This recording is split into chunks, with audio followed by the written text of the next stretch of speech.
I have a feeling this one's on our producer.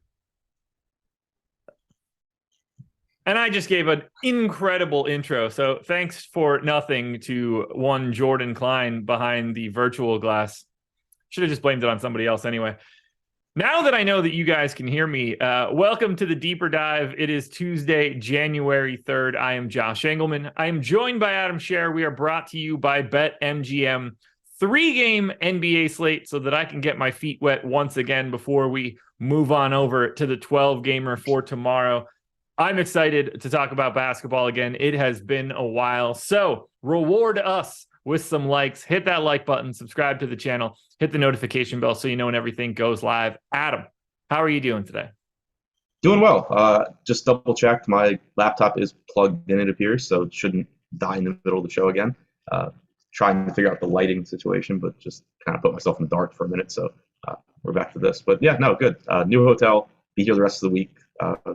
Looking forward to it. Well, the good news is it can't look any worse or sound any worse tomorrow than it does right now. So we can only go up from here. Yeah.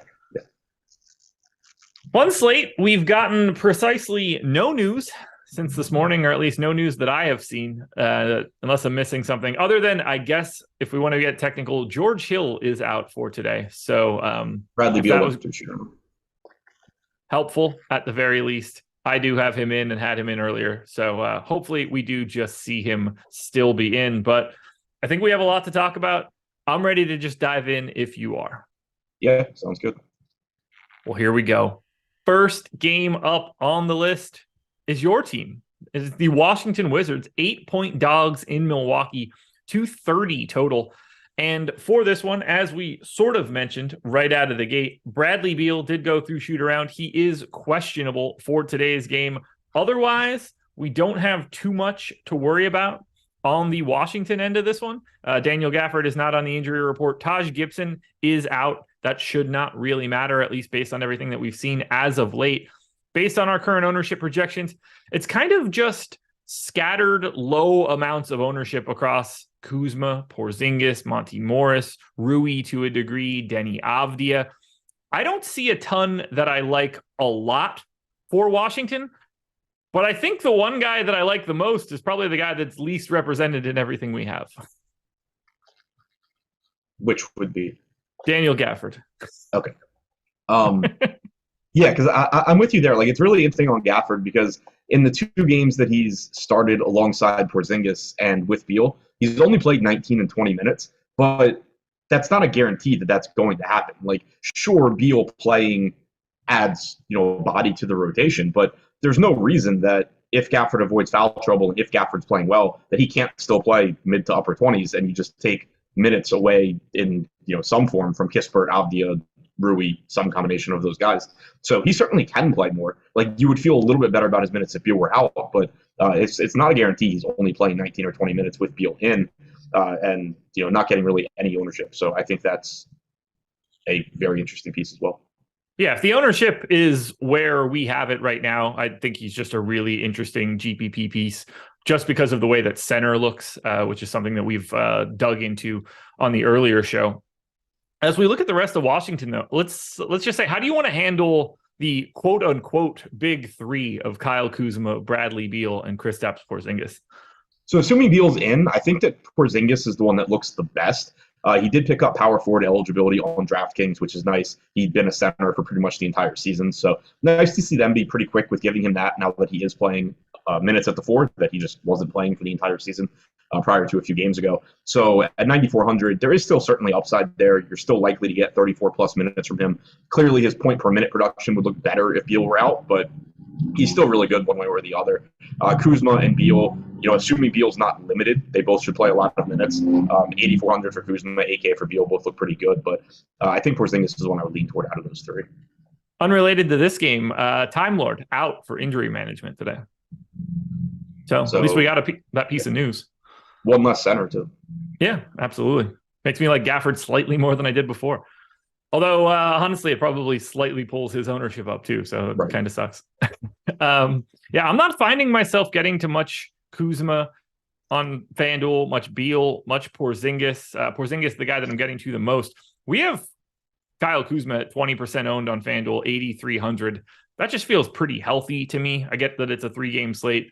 I don't like days where I have extreme stands on Kuzma either direction. He's a guy that I don't feel like I get right all that frequently. Today doesn't seem like a day that I'm going to get to him a lot. What do you want to do with the rest of this team, though? We've got Monty Morris and DeLon Wright essentially splitting point guard minutes. We've got Danny Avdija and Corey Kispert just kind of, and I guess Rui to a degree, hanging out on the wing, waiting to potentially pick up a couple extra minutes. But in all actuality, we could just see all these guys playing, 20 to 22 minutes and being uninteresting.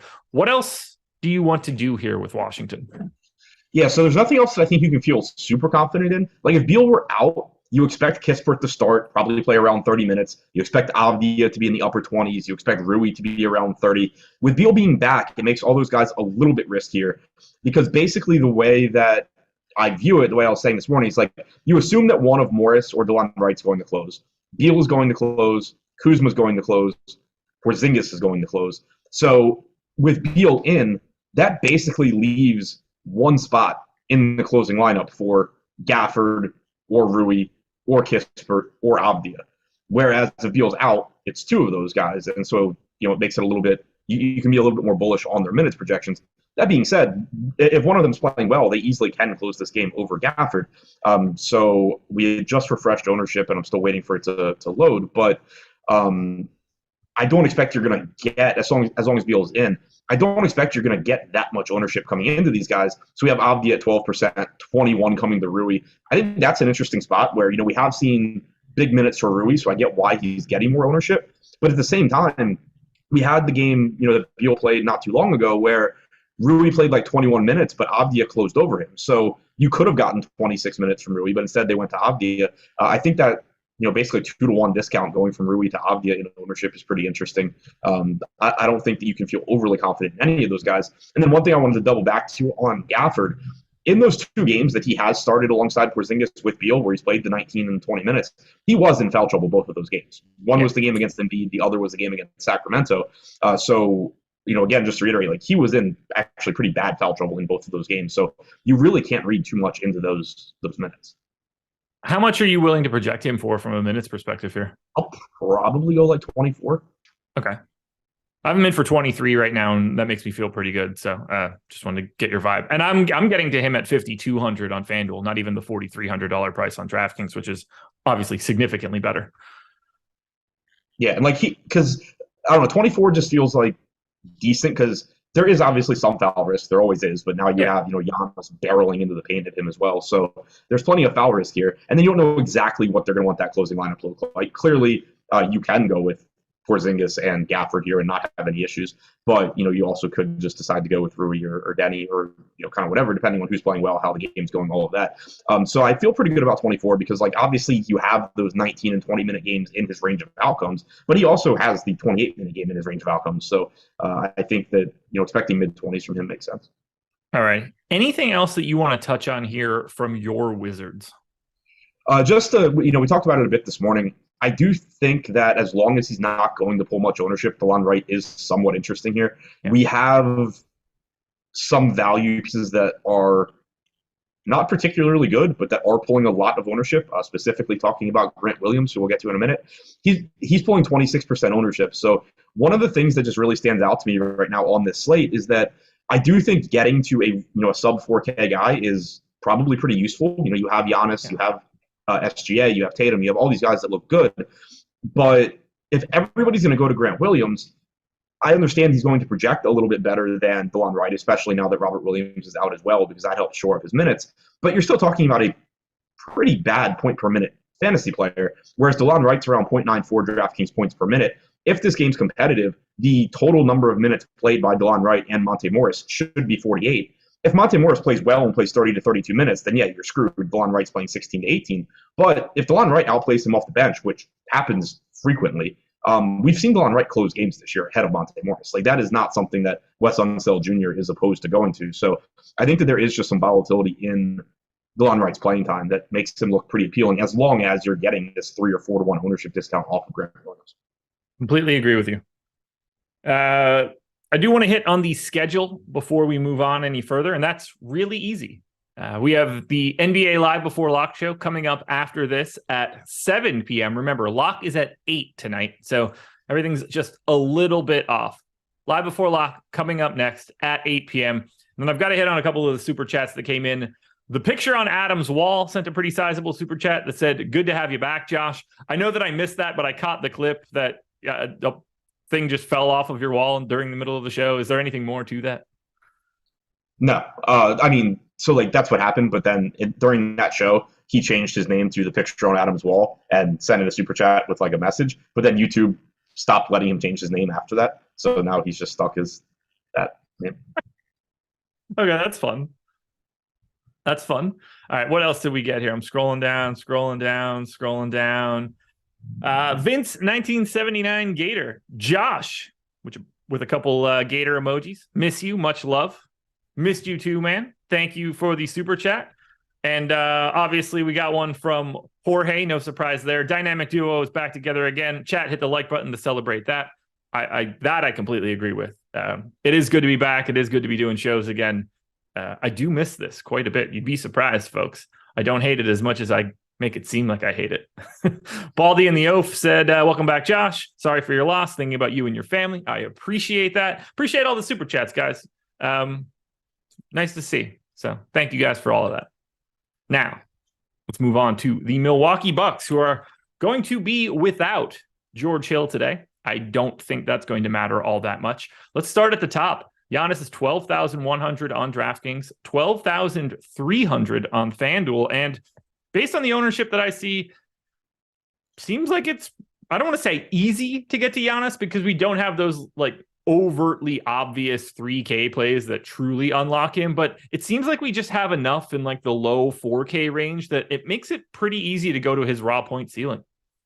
Yeah, I think the low 4K range, like you said, but also there aren't those obvious 3 to 4K plays, but especially for a 3-game slate, there are a lot of guys where you can at least make a case where it's like, oh, well, if the game breaks the right way, they could do well. You know, we just talked about DeLon Wright. I mentioned Grant Williams then. Joe Ingles is an example from this team coming in at 3,900. Do I think Joe Ingles is going to have a good game? No, probably not. He's Joe Ingles, and he's probably playing like low 20s in minutes, but it's not crazy to think that Joe Ingles plays a couple of extra minutes here and just happens to play well. There's a lot of guys on this slate like that. Corey Kispert also an example from Washington. I don't think it's likely Corey Kispert has a good game, but especially if you're playing 150 lineups, he's somebody you can just rotate into some of those lineups, hope he gets hot from 3, and that allows you to get Giannis. So it's not that there's like one guy that you're just plugging into lineups, but I think there's just enough of them that you can rotate through where it's just going to be pretty easy to get to Giannis.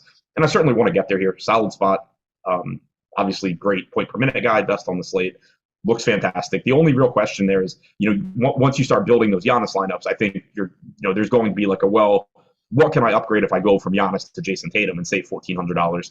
How much better can I get if I, go from Joe Ingles up to somebody in the low 5K range? But also, there's not that good of a like 5 to 6-ish K range on the slate, I don't think. So that's another thing where you're pretty likely, I think, to just be like, all right, well, I guess I'll just go with the cheaper guy I don't like instead of the more expensive guy that I don't like and play Giannis. How do you feel about Drew today? He's coming back after missing 3 games. We've got him projected for, in the 20 to 25% ownership range across both sites. 8,100 on DK, just point guard eligible. 8,300 on FanDuel. He's got point guard and shooting guard. I think the ownership is about right, but I'm really nervous about Drew today. I think it's about right as well. I'm not overly nervous. He wasn't out that long. He's missed time previously this year, and I don't think, he was significantly limited when he came back. And then you also do have a pretty favorable price tag here at 8,100. Like, he's been really productive this year. He's averaged 1.2 DraftKings points per minute in the games that he's played without Middleton and with Giannis. He's averaged 32.8 minutes per game in those games. So I'm not overly concerned. Like, yeah, I guess it's possible that he's more limited than I'm expecting, but I'm pretty much expecting normal run from him. I guess maybe I'm just nervous because your Wizards are terrible. That is fair. I gave him 32 minutes. I don't really know what else I could really do there. I think he's going to end up in like 20 to 25% of my lineups. I hold hands with the field and I try not to worry about it all that much, but it is making me at least a little bit nervous. And then we like, get to oh, go ahead. No, I'll say, like, I think you're always kind of going to feel that way when somebody's coming back from an injury, but like, it's not like it was a prolonged absence. He had missed games from November 7th to November 18th. He played 23 minutes in the first game he came back, but I don't know if that was by design. I don't know exactly how that game went. But then the next game he played 28, followed by 36. Like, it's not like they were very cautious with his minutes. And with this being a 3-game absence, I'm not really expecting them to be. Same. The rest of Milwaukee, though, very interesting, at least from a DraftKings perspective for tournaments, because Grayson Allen is the highest owned guy remaining on Milwaukee at 7% owned. That's on the DK side. FanDuel's a different story. Brook Lopez is 10. Grayson Allen is 20. Pat Connaughton is 25.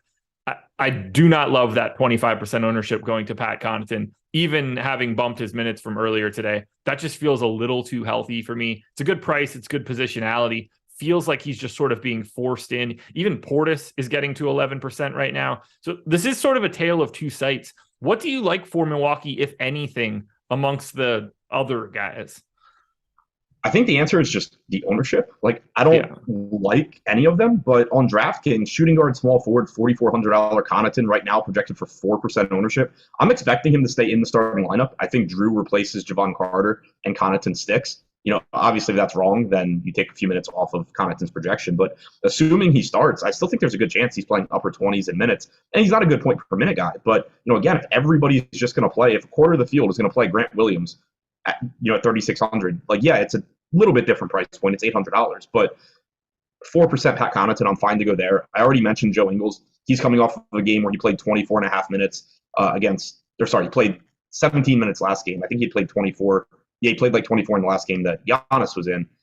Just knowing he physically can play those minutes, I don't mind taking some shots at him. You know, again, not somebody I'd be likely to play in single entry, not something I'm building around, but there is a path to success for him at that price tag. Grayson Allen, kind of the same thing at 4,600. So I don't like anything from Milwaukee other than Giannis and Holiday, but you're getting sub 10% ownership on a 3-game slate on 3 starters. A very high upside Bobby Portis, were like Brook Lopez to get into foul trouble or something. There's certainly upside from these low-owned guys, even though they don't project all that well. How do you see it on the FanDuel side? Just because it's so different. Like, do you see 20% ownership to Grayson Allen, 25 to Pat Connaughton as just sort of the cost of doing business for today if you're trying to get to Giannis or any other pay-up options? Yeah, I mean, it's one of those spots where my expectation is just that they're getting that ownership because roster construction kind of like forces you that way. They are cheap. You know, Connaughton is $500 less expensive than he is on DraftKings. Allen's $100 less expensive. But it's also just that, you know, they both have that shooting guard, small forward eligibility where those aren't very good positions. Normally it's a lot easier to find like centers and point guards that you like instead of what? SGA out. Oh, good. I think we have more value now. Yes, we do. Anyway, keep it going. So the ownership on those guys is going to come down on FanDuel. They don't look as good now, but that's kind of just my read on that ownership is that it's still not that they project great for those salaries, even though they are a little bit more favorable than DraftKings. I think it's probably just that you have a little bit less flexibility on FanDuel, and so kind of just pushes you that direction. What a ridiculous piece of news. Yeah. I hate it so much because that line's going to move. You know, Boston was 8.5-point favorites before.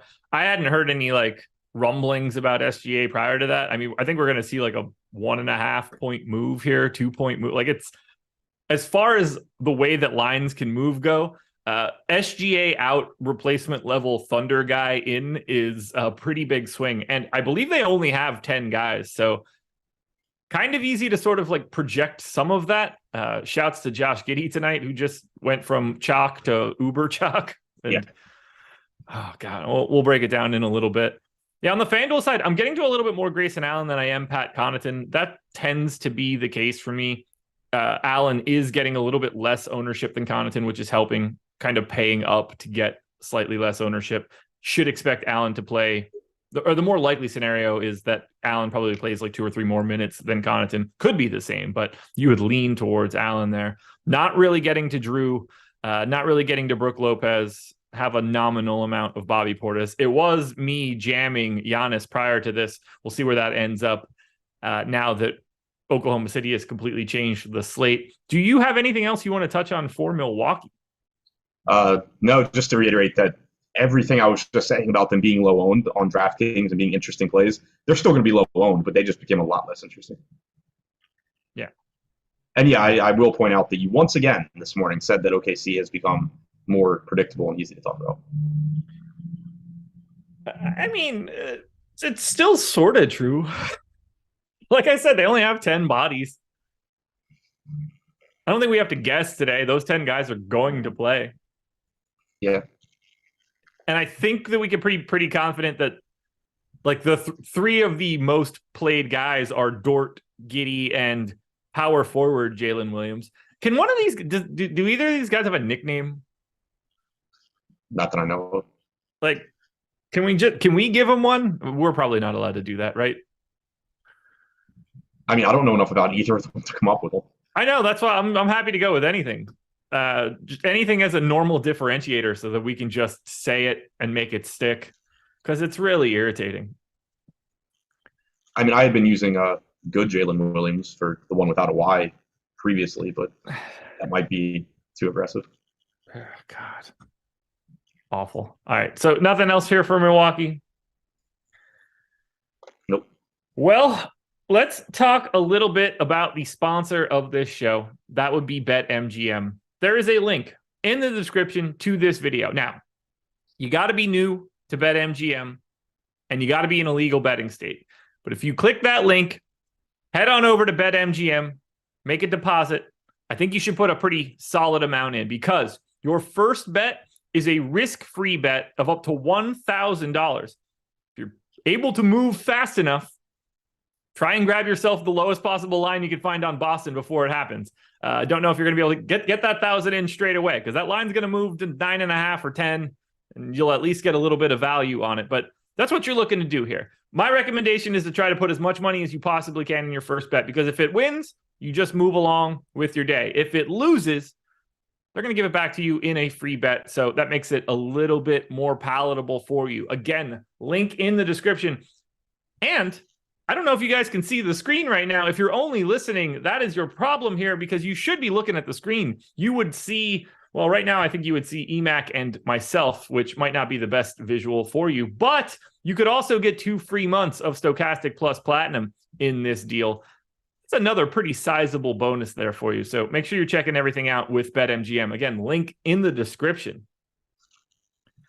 Well, Boston at OKC. This is an undetermined line at this current time. It is up to 9. I think it's going to move. Oh, I see 10.5 at BetMGM, actually. So that has moved 2.5 points, something along those lines. Talking about OKC is going to be difficult, but we'll break that down in a second. First, let's go to Boston, where earlier on in this show, we found out that Robert Williams is not going to be playing. Now, we do have everybody else for Boston that we normally have. The Q tag that was on Robert Williams is now gone. He is just out. Kabengele and J.D. Davison, whoever the hell that is, both with the G League team for today. Prior to the Robert Williams news, everybody for Boston was like 25% owned. Tatum, Brown, Smart, Horford, Grant, Williams. You were still getting some ownership to Derek White or Malcolm Brogdon, and most of that made sense to me. I don't think that I don't think that Robert Williams has like a giant trickle-down effect here.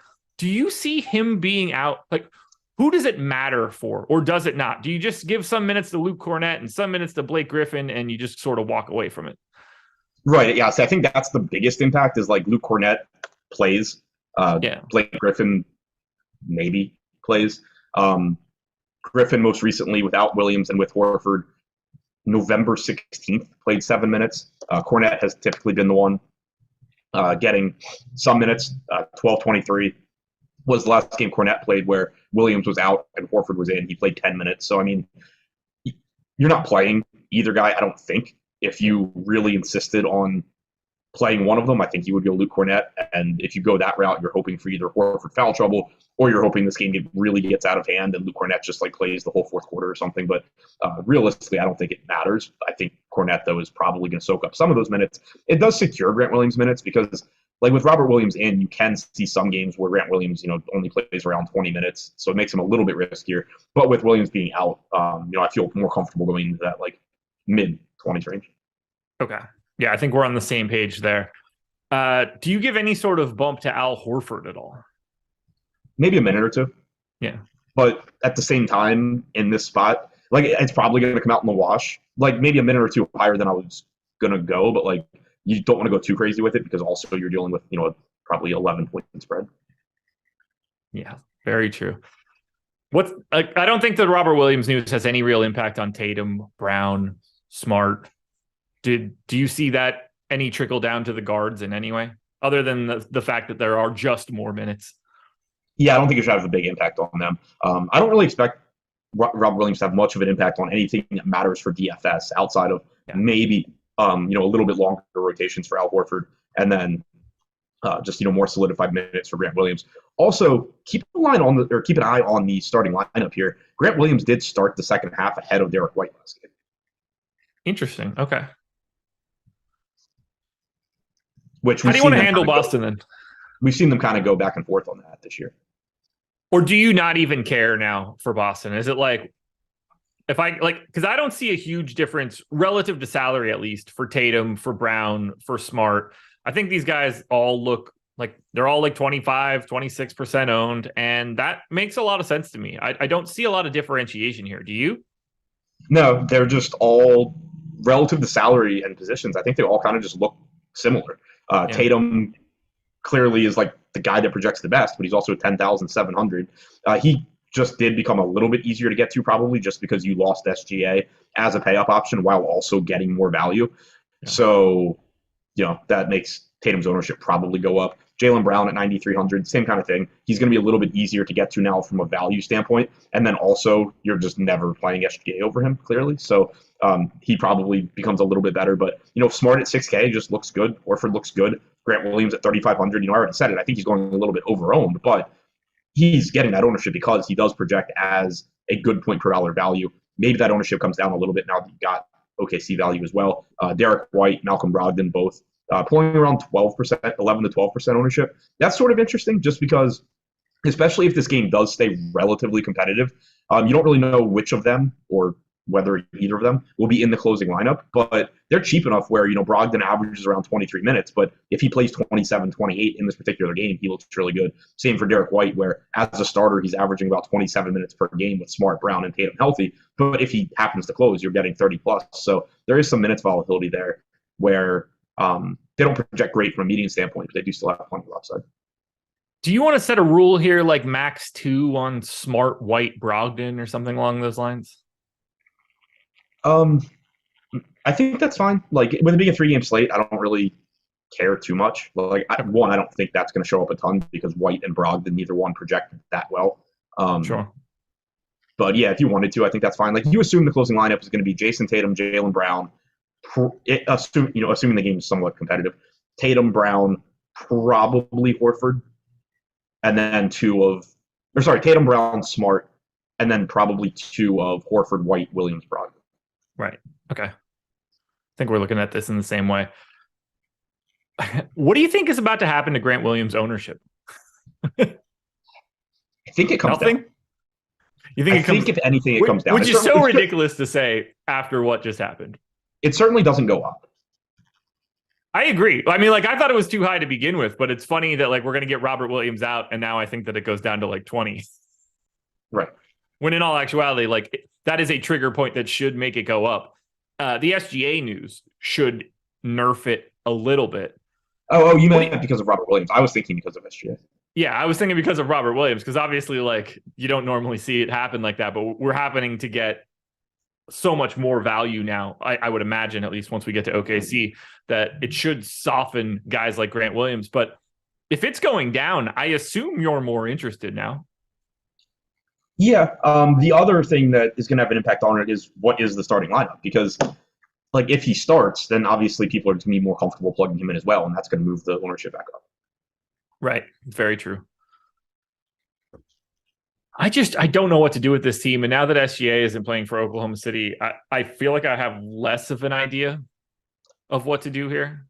And not that it was supposed to be like ultra competitive before. I mean, an 8.5 point line when you're on the road is still pretty brutal. This is up to 11.5 on books now. So that moved 3 full points.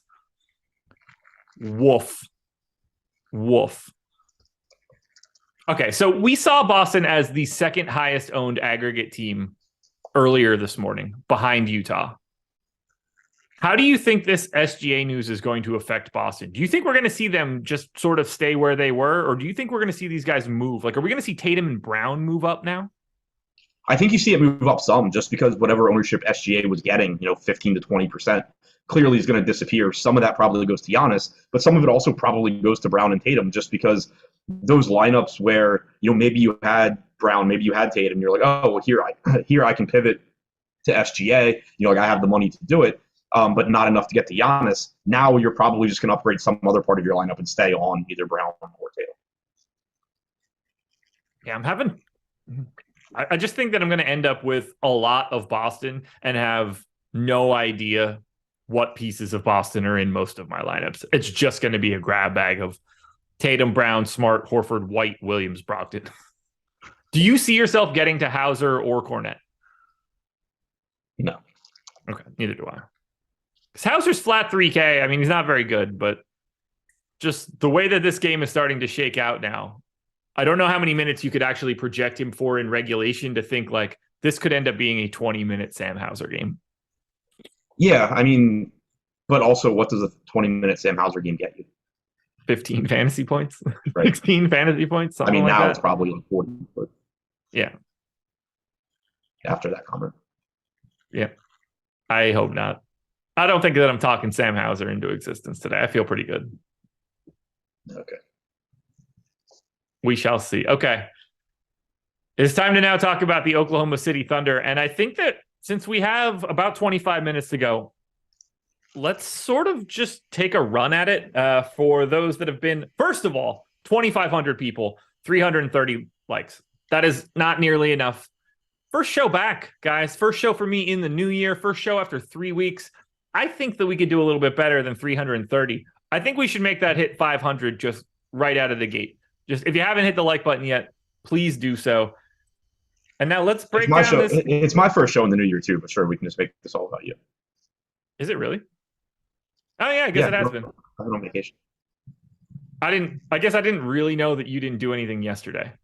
Oh yeah, no. I mean, today is Tuesday. It's weird that we're both starting Tuesday. Yeah.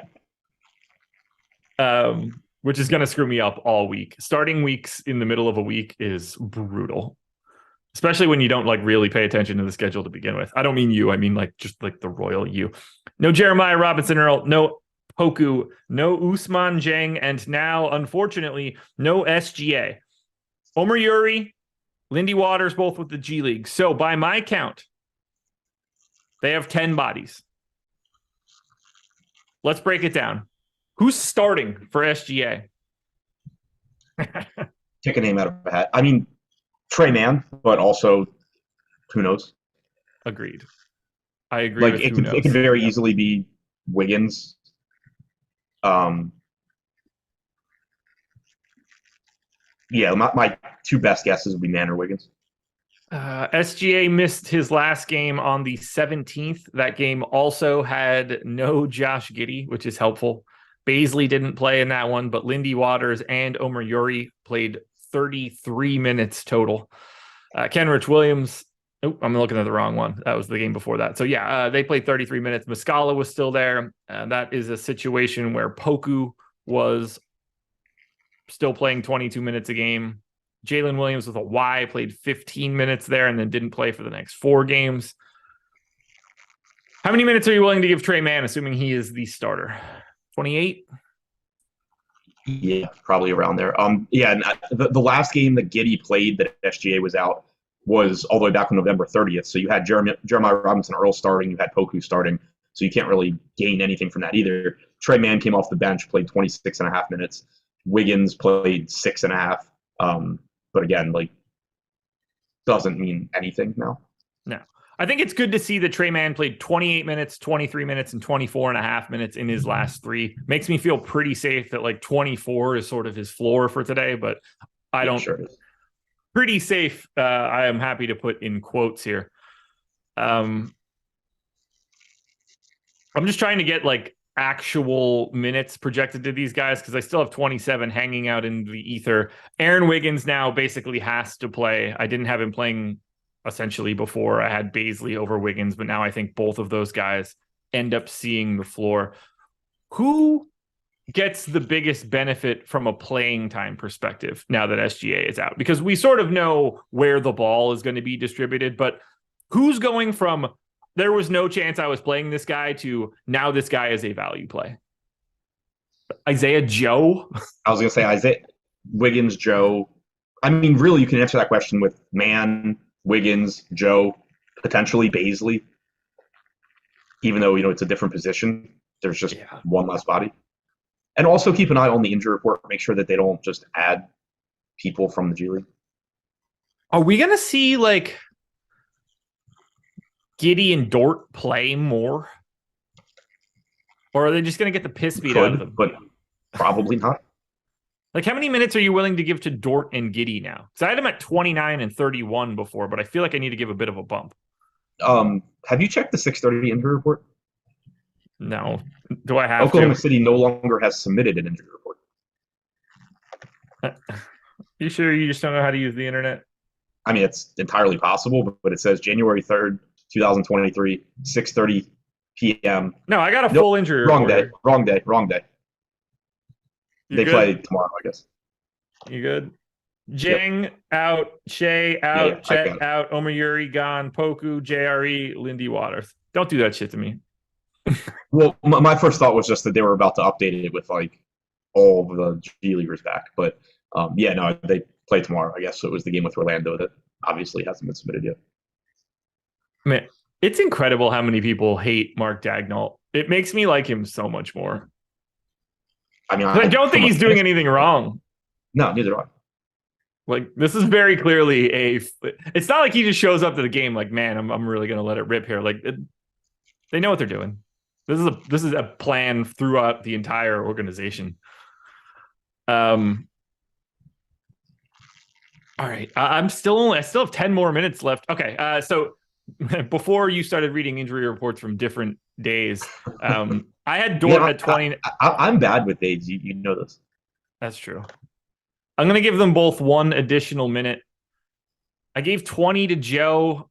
I've got 16 on Wiggins now, but that feels like it needs to go up. I'm going to go to 18 on Bazley, 18 on Wiggins. I have 28 to Trey Mann. That's starting to feel light. Isaiah Joe in for 20. Kenrich Williams in for 22. Like, I'm out of bodies. I don't know where to give these minutes. Somebody's going to play like 24 plus, and I don't know who that is.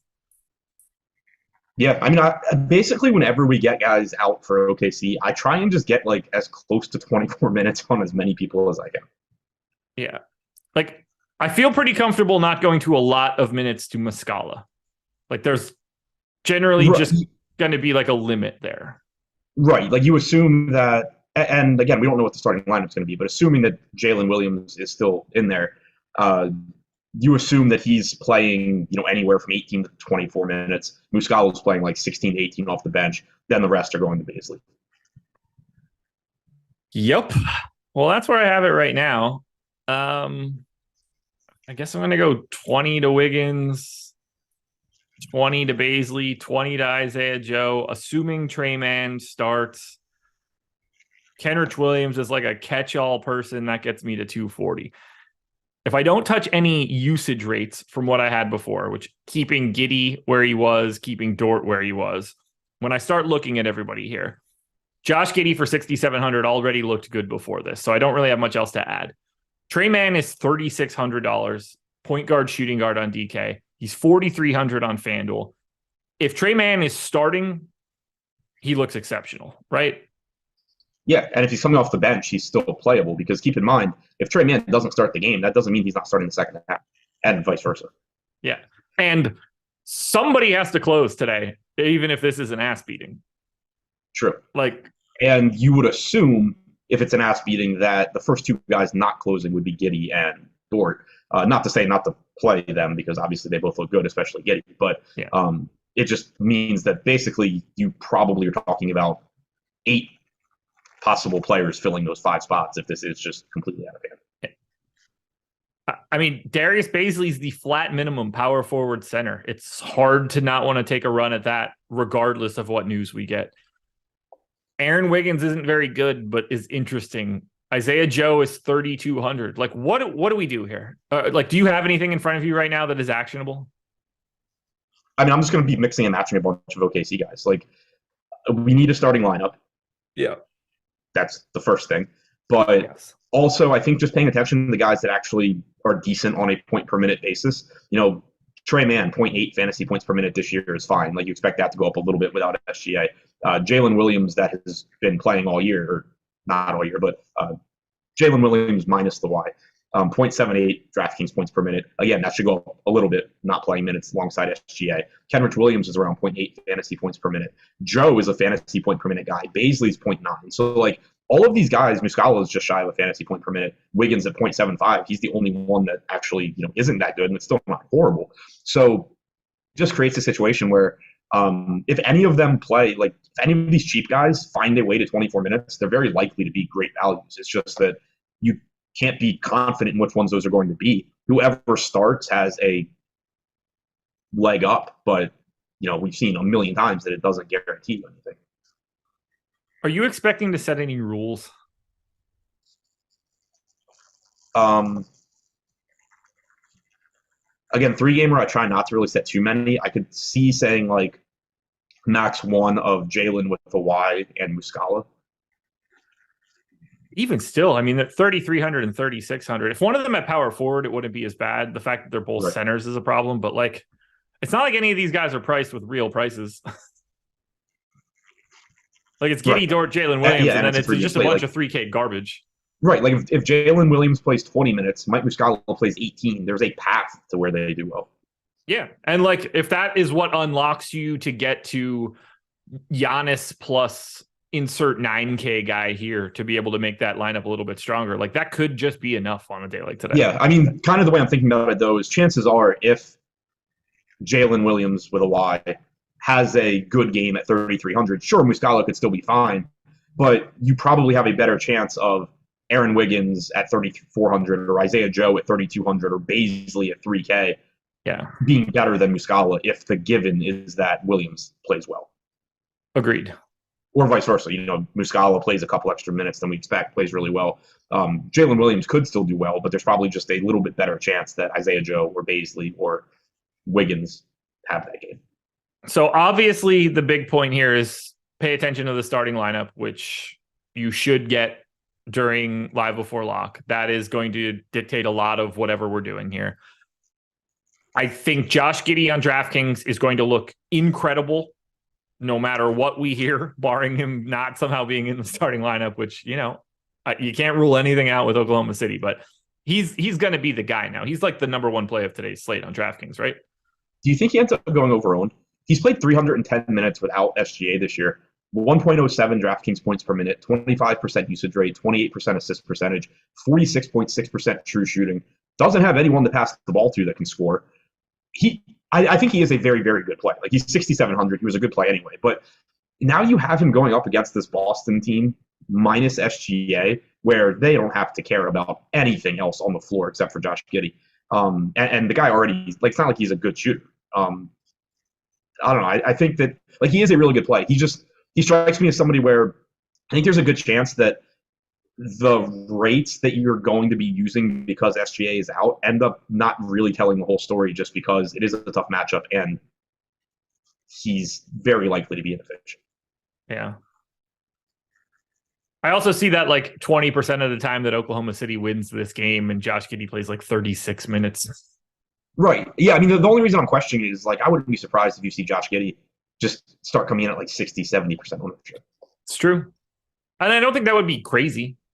No, it concerns me because, like, he was already getting 40% because there's just not a lot in that price range. I mean, now we have him at 57% owned, which, like, I get it, but The biggest thing is I don't know where you pivot to. Like Marcus Smart, 6K. Sure, that's a good play, but he's also getting ownership.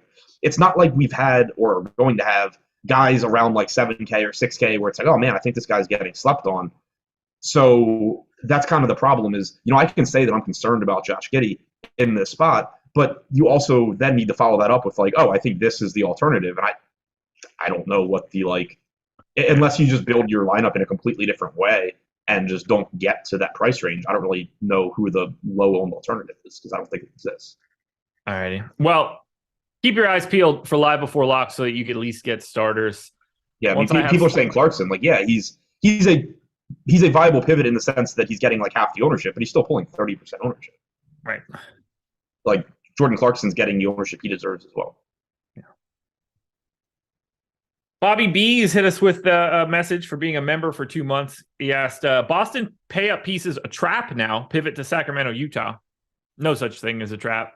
I'm still very happy to go to Jason Tatum, Jaylen Brown, any of the pay up options for Boston.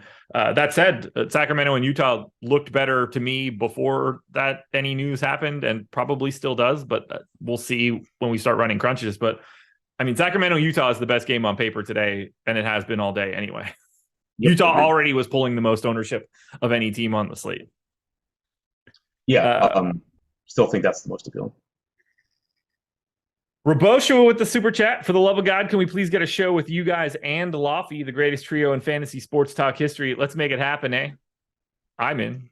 I would literally not get to say a word on that show. That's insane. That's insane. Have we ever done it? Have the three of us ever done a show? Because like I know I used to do 3-person shows with Lofty a lot, but I don't remember if you were around. Not a lot, but 1 or 2, I'm sure. And I used to pop in as your producer from time to time, which was close enough, I guess. But no, not a lot. We didn't do a ton of 3-man stuff here early. We didn't have enough bodies. That's what I thought. We just kind of had to make it 2. Yeah. And friend of the program, Jorge, gifting 50 subs. It's always awesome to see, man. So thank you for doing that. It's great. And we got up to 590 likes, which I love. 280 or 2,800 people in here. Still not used to like reading numbers and looking to my left right now. So yeah, no shows for the Sims for Adam. Too busy getting dragged in poker. And KBO. Oh yes, and KBO. Sacramento Kings are 3.5-point dogs in Utah, 242 total. We're still waiting on news in this one as well. That's mildly important. Kevin Huerter questionable, Malik Monk questionable. There's giant trickle-down effects that could create all sorts of aggressive value. But for right now, I'm assuming both guys are in. Sabonis, Fox, the Barnacle of the Bay, Keegan Murray, all about 20% owned. Malik Monk, 20% owned on FanDuel.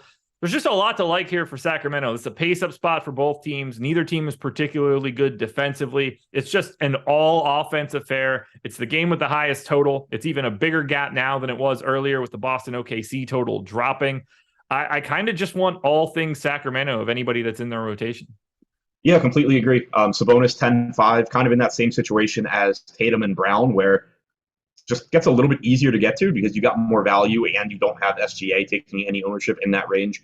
Has power forward eligibility, I believe, on FanDuel, does not on DraftKings, but you don't have the same sort of opportunity cost at center on this slate either. So still going to be pretty easy to get to Domantas Sabonis. Really, really good. As long as he avoids foul trouble, he's playing 36 plus minutes, 1.3 fantasy point per minute guy. He looks great. I love getting the Sabonis here. The rest of the team, I think, is lower priority. De'Aaron Fox's salaries come up to $9K.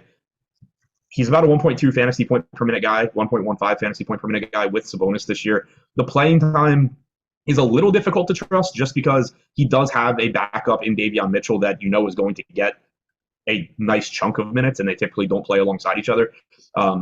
Typically projecting like 33 minutes or so from Fox is where I come in. There are certainly some games where he plays more, but at $9K, it makes it so he doesn't really look like a priority. But on a 3-game slate, you are still getting a very high ceiling from him in an appealing spot.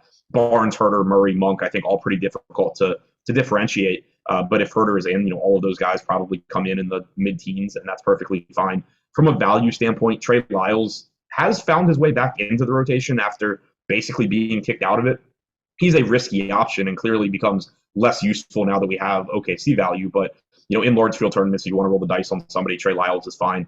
Rashawn Holmes probably plays whatever the difference between 48 minutes and Domantas Sabonis' minutes are. So if things go according to plan for Sacramento, that's probably like 10.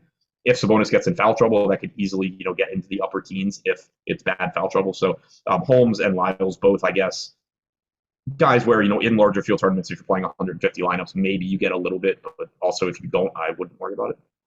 I was getting to so much Malik Monk earlier on FanDuel, and I couldn't really figure out why it was happening so aggressively. He didn't have like the best price in the world. He didn't have the MPE.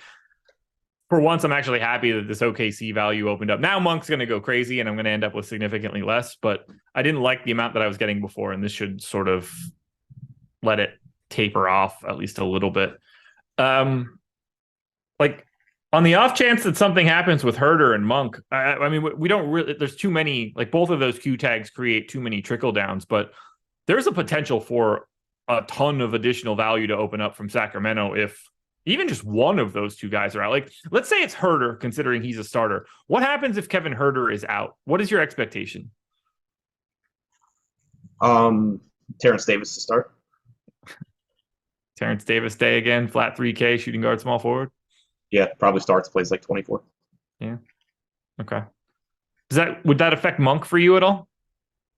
Yeah, I mean, I think you can project Monk for a couple more minutes if he's in and Herder is out. I still don't expect that Monk would start, but it does still open up some minutes because, again, like you are going to get 22 to 24 from Davis, and Herder's typically playing around 32. You still have 6 to 8 minutes unaccounted for there. I don't think they all necessarily go to Monk. I think you probably get a little bit more maybe for like the Murray-Barnes combination. Maybe you get a couple minutes of Fox alongside Davion Mitchell.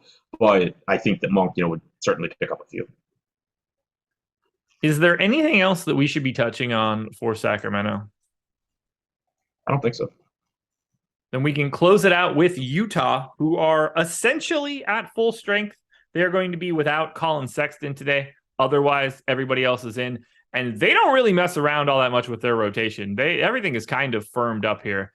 We're getting Jordan Clarkson, Mike Conley, Kelly Olynyk, Malik Beasley, all pretty aggressively owned.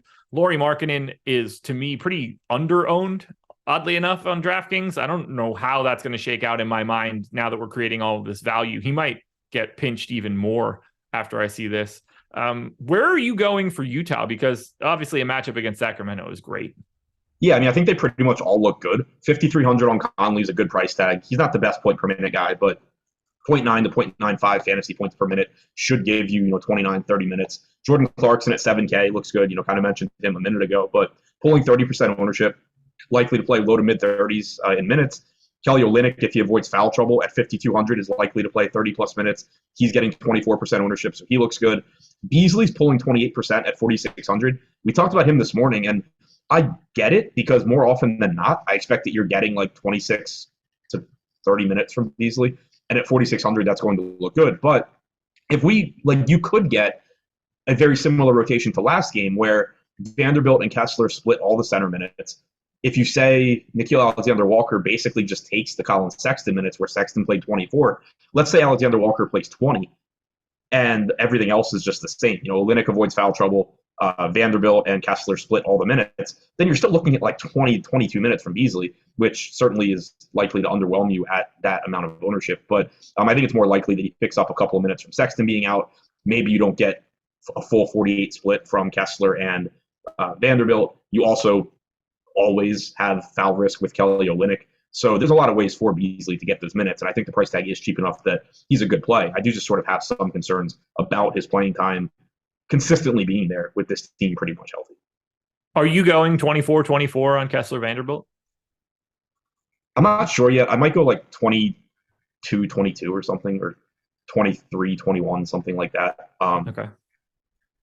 Because I think that, like, again, there's going to be times where they close with Malik Beasley over either of those guys. Sure. Oh, yeah, I might go to.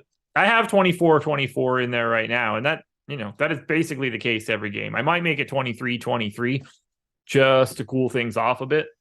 I just don't really have a natural spot to give those additional 2 minutes. Like, I've got Olynyk at 29, and I feel pretty good there, and I'm getting to him.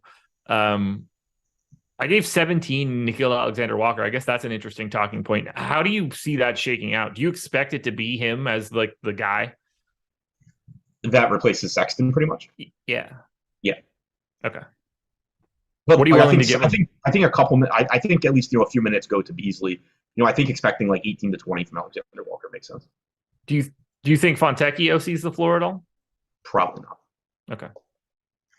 Yeah, I just don't have a great feel for that bottom piece of it there, because Oklahoma City will help it now, but like just giving Nickeil Alexander-Walker minutes scares the shit out of me, because they just don't have to do that kind of thing. And you don't want to just artificially create the best value play on the slate as a backup like guard for a backup guard.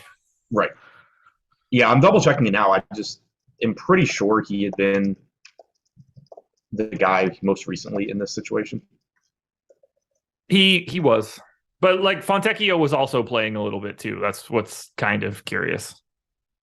But like when Sexton was out in the middle of the month, it was Nickeil Alexander-Walker. Yeah. Yeah. Games this year where Sexton's been out and both of Conley and Clarkson have been in 19, 19, 21, 25, and 25 minutes for Alexander Walker. Okay. Yeah. Even at 17 minutes, I was still getting to him. So that's why I was kind of being a little pessimistic, but I might actually have to give him an extra minute or two. And just to clarify, I read those starting with the most recent. So the last 3 games in this situation, he's played 19 minutes. Okay. Favorite play from Utah? Probably Clarkson or Olynyk. Okay. I am with you, though, in liking Lauri Markkanen in tournaments. Like, I think he's at kind of an awkward price point at 8,800 where you're either going to see people not end up in that price range because they are able to get up to like Tatum or Giannis, or when they are in that price range, they're probably going to play Jaylen Brown first. But you're getting big minutes from Lauri Markkanen, and you're also getting 1.2 fantasy points per minute on average. And now you get this really good matchup against Sacramento. I do like him quite a bit in tournaments when you're factoring in ownership. And in theory, I mean, it's not like there's a ton of overlap with him and Sexton, but like we're taking a guy with a lot of usage off the floor for 20 something minutes. Like there are a couple additional shots to go around with not having Sexton out there, no matter who you're replacing him with. Sure. Even if it is incremental. Anything else you want to touch on before we get out of here? No. There it is, everybody. Deeper dive in the books. Thank you for hanging out. Thank you for hitting that like button and get us up to 650. I think you guys can get it to 800 before we turn it over to Live Before Lock. Thank you to BetMGM for being the sponsor. Don't go anywhere. Live Before Lock coming up next. We'll talk to you later, boys.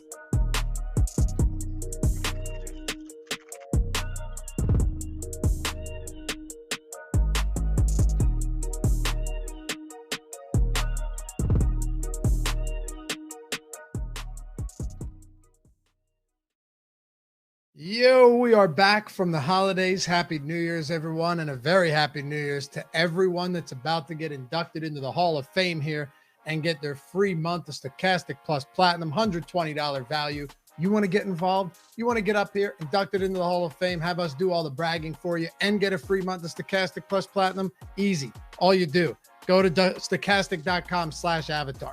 Download the profile picture. Use it wherever you play. Then tweet your wins at Stokastic HOF on Twitter. Finish top 3 in a field of 5,000 or more. Boom. Free month of Stokastic Plus Platinum. You're in and you're getting inducted into the Hall of Fame.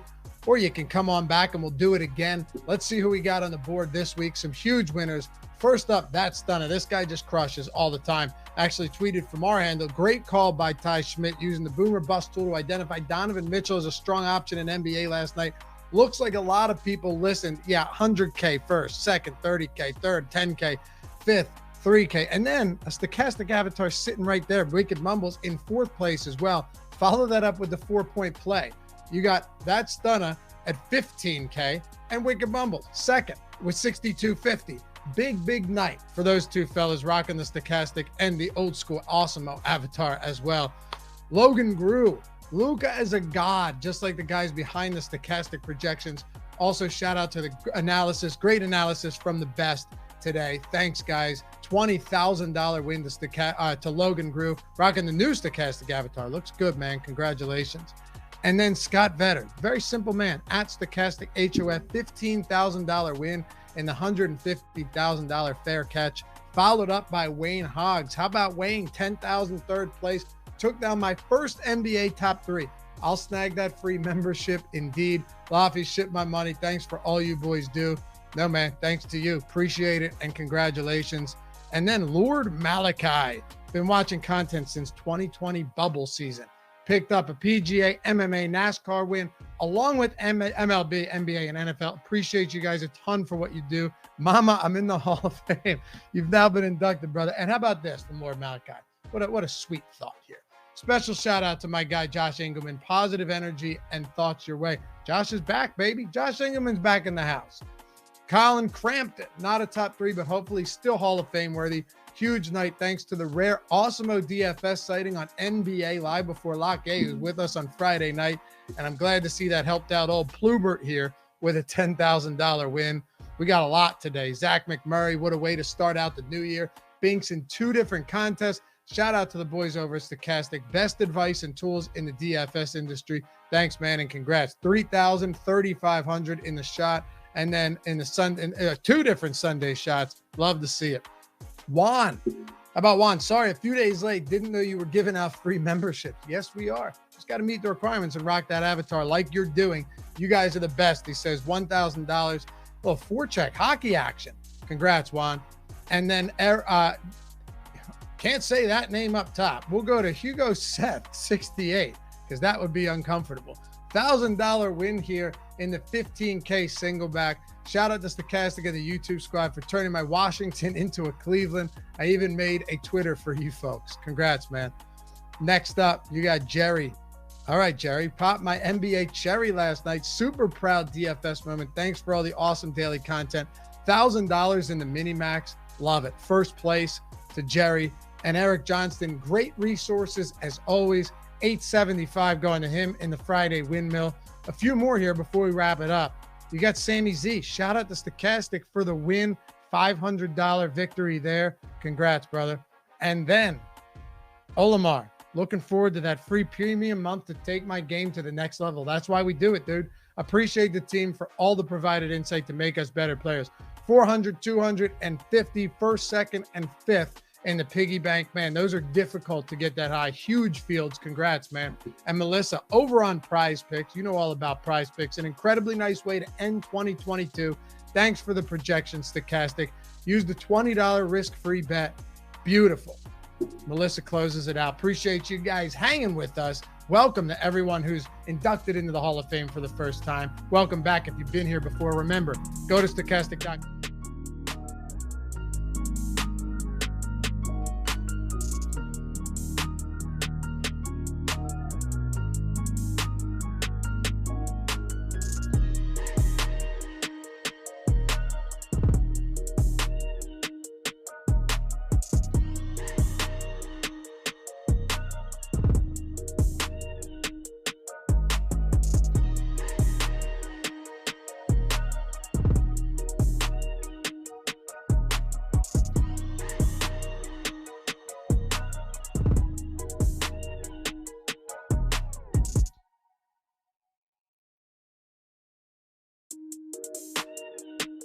But if it were like, I can't imagine if I was in a high stakes league where that was something that had to be. This is for a decent amount of money as well. Oh, it is? Oh, okay. Yeah, you could start, Jordan. I don't care. Yeah. It's a 12-team league and it was a $500 buy-in. Oh, so yeah. That's actually is money involved. That's a good chunk. Yeah. What's going on, guys? And welcome to the Stokastic NBA Live Before Lock show. And only 3 games to talk about, but it doesn't mean that there isn't news because, as you guys probably know by now, SGA not playing today. Time Lord Robert Williams, he is also not playing. And we've got players on the injury report that are questionable that are also going to be pretty significant. For the Washington Wizards, Bradley Beal is questionable. For the Sacramento Kings, both Kevin Huerter and Malik Monk are questionable. So still gives Eric and I some talking points to go through as we break down this slate. Also, we are sponsored by BetMGM today, so shout out to them. Eric, how are you doing today? Doing good. Yeah, it was... I mean, let's be serious. The last 24 hours have been pretty crazy in terms of sports, in terms of what we do, but nothing is better than having Josh Engleman back. Appreciate everybody smashing that like button right from the get-go. Obviously, it's been a tumultuous couple of weeks for us here, but nothing compared to what he's been going through. Just happy to see him happy, healthy, on Live Before Lock, on Deeper Dive, ready to rock, ready to help you guys out. Hopefully you've appreciated it too, because it just feels like a better day than I anticipated it feeling like coming off of yesterday. And Adam's back as well. Oh, kind of. We got, I don't know. I caught the last 5 minutes of the last show. Is he considered back? Is that what we're going to call that? He showed up to work today, did shows. That's back as far as I'm concerned. That's back. Way to go. Slow clap. There we go. Back in the mix. But yeah, also I was messaging with Josh a lot earlier. So cool to have him back and in the mix. So definitely grateful to have Josh back. His family's doing well. So that's all cool, well and good. Because we really do like each other around here as much as the BetMGM graphic that we're going to show and talk about. I fucking hate you. Don't get that confused. Well, the BetMGM graphic, it might make it seem like maybe we don't always like each other as much, but trust me. I thought you were going to do it. I was thinking about it. You're going to do it. Let's start talking about some of these injuries. And, I'm sure a lot of people think the SGA, the Robert Williams injuries are the most important on the slate, and they would be correct. But you and I always like to talk about what we're going to do with late swap scenarios. And we've got a tricky one because in this Kings Jazz game, Malik Monk and Kevin Huerter both being questionable, that could open up a ton of value on Sacramento. We are almost certainly not going to know whether those guys are in or not before the start of the first games of the slate, because 3-game slate, 2 games start at 8 p.m. Eastern time, and then you get an hour break until the next game starts. So what are you going to do with Huerter and Monk tonight? I'm kind of going to decide with you. Like, this is something that I think is like a true 50-50. Are you on board that it just feels like a complete toss-up with Huerter and Monk? That was a question to you. Oh, I thought you froze. I thought you froze. Like the way you stopped. I didn't realize it was that. Did you feel, Jordan? Do you feel that way at all? No, I'm not Matt Kajeski. Are you kidding me?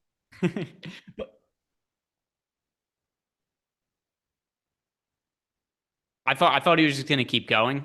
So it definitely threw me off. I didn't realize that was the stopping point of a sentence. We'll see what Chad has to say. Do you have a lean? I think it's like a true 50-50 on Huerter and Monk. By the way, right away, Effect times MD says, I thought there was a freeze too. DFS Seed said, I thought Adam froze him. So it does seem like there's people in the chat who thought I'm on the right side of the screen, and that's just what happens when you end up on the right side of the screen now, is that, Adam from the last one to this one. I don't know. I didn't watch Scott it. H says definitely froze. Larry C said you froze. Sotek said you froze. Obi-Wan says it's a fake freeze. It's very, very controversial in the chat right now. Arizona internet, which is a little shaky too, remember? Yeah, but that doesn't, it's not like a fart. It's not like you cropped us and carry the internet with you. Like, his internet's fine now. Are we done? Can we Malik Monk, Kevin Huerter, do you think they're going to play or not? I think it's a true 50-50. I don't have a lean. I have no clue. Like, yeah, I have zero. I have no clue. I wish I had something more definitive to say about it. And the other thing that's annoying too is I don't know where you're at running lineups right now, but predominantly where we're getting players from is not from, at least for me, not the Utah-Sacramento game. I get some guys from that game that are mixed in, but a lot of the players I'm getting to is Giannis is a pay-up option, OKC value, some guys like Al Horford in the front court for Boston, and some other Boston players. So if they do both end up being out, I don't really know with the way my lineups are currently constructed that I'm going to have that much flexibility to swap guys around. Yeah, it's just going to be, for me, it's going to be something where I kind of always default to going to the later games and going to the unknowns. I think that that's usually what it is. So it's not really about what I think is going to happen, because I have zero clue. I think it's a true 50-50, but I think there's such a great opportunity to run into more money by being right, by just simply guessing what you think is going to happen and building your lineups accordingly. Now, there are going to be ways where you get burned, but like if you guess correctly, like let's just say that I build entirely towards Sacramento being shorthanded, I think that there's some more money to be made than doing the opposite. And so I think for me, that's kind of what I'm debating doing. Right now, you look at the ownership, and Kevin Huerter doesn't look like a strong play if he plays and Malik Monk plays. I think one of them might look a lot better if the other one doesn't play, of course. But at their current ownerships, I don't have a lot of interest, the same way where you say, if I build out my lineups, I'm not going to be landing on a whole lot of them. I think that that's true. But what if we just build our lineups? The news comes out after lock and we're right. I think there's a better opportunity to make money going that direction. So it's got me trying to do things a little bit differently there. Obviously, the SGA news completely changed the complexion of this slate because you have to look at Josh Giddey as somebody who I didn't really want to play, that now I want to play a whole bunch of. So that adds a bunch of unknowns. He is at point guard, shooting guard for FanDuel. On DraftKings, same thing. I'm playing primarily FanDuel today. It's like the upside down, but I wanted to just talk it out with you because I don't have a lean, and generally that leads me to wanting to just assume some piece of information there where I can kind of guess right.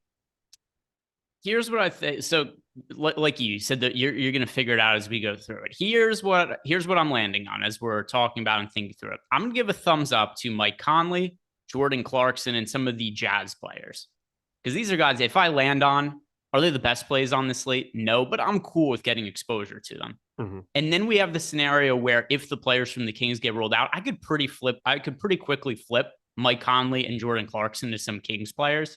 So I think that's the way I'm going to play it. Is I'll try to up my Jazz exposure right now, and it'll just give me more flexibility going into the later game. Yeah, I like that. One thing that I will say, Jordan Clarkson was always going to be one of my highest owned tournament plays on this slate. He's 7,100 on FanDuel today. He's coming in around 32%, but I'm way north of that. The guy sees about a 3% increase in usage with Colin Sexton off the floor. I think it shores up what those backcourt minutes could be there. We've routinely seen him playing north of 30. I feel pretty good about him as somebody going up against Sacramento. These are just shootout, ridiculous games. You get these up-tempo spots. I think Sabonis being one of my favorite players to get to on this slate as well. I want to have front court options and backcourt options. All the salary. It gives me another guy in that mid-range to kind of get exposure to. And if I need to push and pull some things around to make it work, I think it's a little bit easier to do having at least another piece of the backcourt that isn't just De'Aaron Fox at the point guard position, somebody that I can have at a shooting guard spot where I can move the salary around. So I'm with you. I think Jordan Clarkson getting to more of the Utah pieces makes a lot of sense on this slate. And by the way, if you guys have any questions in the Discord channel, throw those in. We're going to be able to get to everything today. We've got 46 minutes to go until lock. But Eric and I, even though it's only a 3-game slate and there's only one later game, we're going to be sticking around. We're going to be trying to find some bets we might like from the later games. We'll probably be making fun of each other. We'll be hanging out in chat. It's going to be a good time. We'll be reacting and sweating to anything that happens in the early part of the games. And oh boy, we just got a starting lineup for the Oklahoma City Thunder. Not what I think we were expecting. The starting lineup for OKC: Josh Giddey, normal. Lou Dort, normal. Jalen Williams, Jalen, Jalen Williams, normal. And they've got Aaron Wiggins and Kenrich Williams, less expected there in the front court. So I actually thought Isaiah Joe was going to start. And I thought I had a pretty good lean where it was like, hey, I hope this lineup comes out late and I could play Isaiah Joe instead of a really chalky Trey Mann. Now I don't really know what to make. So let's break down this unexpected starting lineup from OKC, which I have a feeling is probably going to be a different starting lineup in the second half than it is in the first half. What are your initial thoughts to this lineup, Eric? What? We're playing Kenrich Williams at the center spot? And that's like something we're trying to do today? And then no Trey Mann starting, and we have the other Jalen Williams starting, and I am floored by that lineup. Well, Jalen Williams has been starting, so that doesn't surprise me. Oh, sorry. I meant like other Jalen Williams not starting. That's what I'm saying. Yeah, like Jalen Williams got called up. He started the last two, and now we're just saying Kenrich Williams have at the center spot, which I get it. No Robert Williams in this game. Al Horford, that was somebody that, made sense on Prize Picks earlier last night. Somebody that I thought looked pretty good in terms of rebound props, and it's moved around a little bit there. BetMGM, I'll take a look at what that number is too. We'll have plenty of time to talk about that at some point in time as well. But, it's not like Boston has some formidable front court. Obviously, they have Jason Tatum and Jaylen Brown. They're very good at basketball, but I guess they just decided, let's mix it up. Let's do something weird, and here we go. So Kenrich Williams, welcome to the conversation. This should get weird. Yeah, and somebody in the chat, by the way, just asked if Bradley Beal was playing. Still questionable. No new update on that. But this starting lineup, definitely not what I was expecting. Have we seen Kenrich Williams start at all? I know we saw Aaron Wiggins start earlier in the year. We have one start. He's played. No, we have 2 starts. There you go. 2 starts. He started second day of the season, 18 minutes. Then 17 minutes on the 21st of November. So not great in terms of that. He's had times where he's come off the bench and played 25, 26 minutes. Of late, he's had a couple of games. They went on that 5-game winning streak in the middle of December, which was just asinine because, they're not trying to win. 32, 29, 27 minutes. I mean, put a number on a dartboard, anything from 16 to 29, and just throw a dart, and that'll be where Kenrich Williams plays in terms of minutes. Like, I have no idea. And then what does this do for, I'm going to be curious to see what these guys' ownerships are as well. We just got the Boston Celtics starting lineup, and nothing too unexpected here. Smart, White, Brown, Tatum, Horford. I was a little interested to see if Derek White was going to stick in the starting lineup just because he did get benched in the second half of their last game. But the backcourt now for the Oklahoma City Thunder. Trey Mann was projected for a massive amount of ownership, 55% on DraftKings. Over on FanDuel, he's projected to be the most popular player on the slate at 46%. Now that he's not starting and he's coming off the bench, what does this do for his minutes? Well, they're going to go down. His ownership's going to go down, but I still think he ends up somewhat popular. Like, this is just your classic. Do we just hit completely eject, or do we stay on and go over the field now that we know it's going to be reduced? I think that's where the boom bust tool is going to be something that I really lean on pretty heavily. I tried to say both words at the same time. But looking at the leverage that we might have, it really just comes down to what you think those minutes could turn into. I think I'd be surprised if they didn't give Trey Mann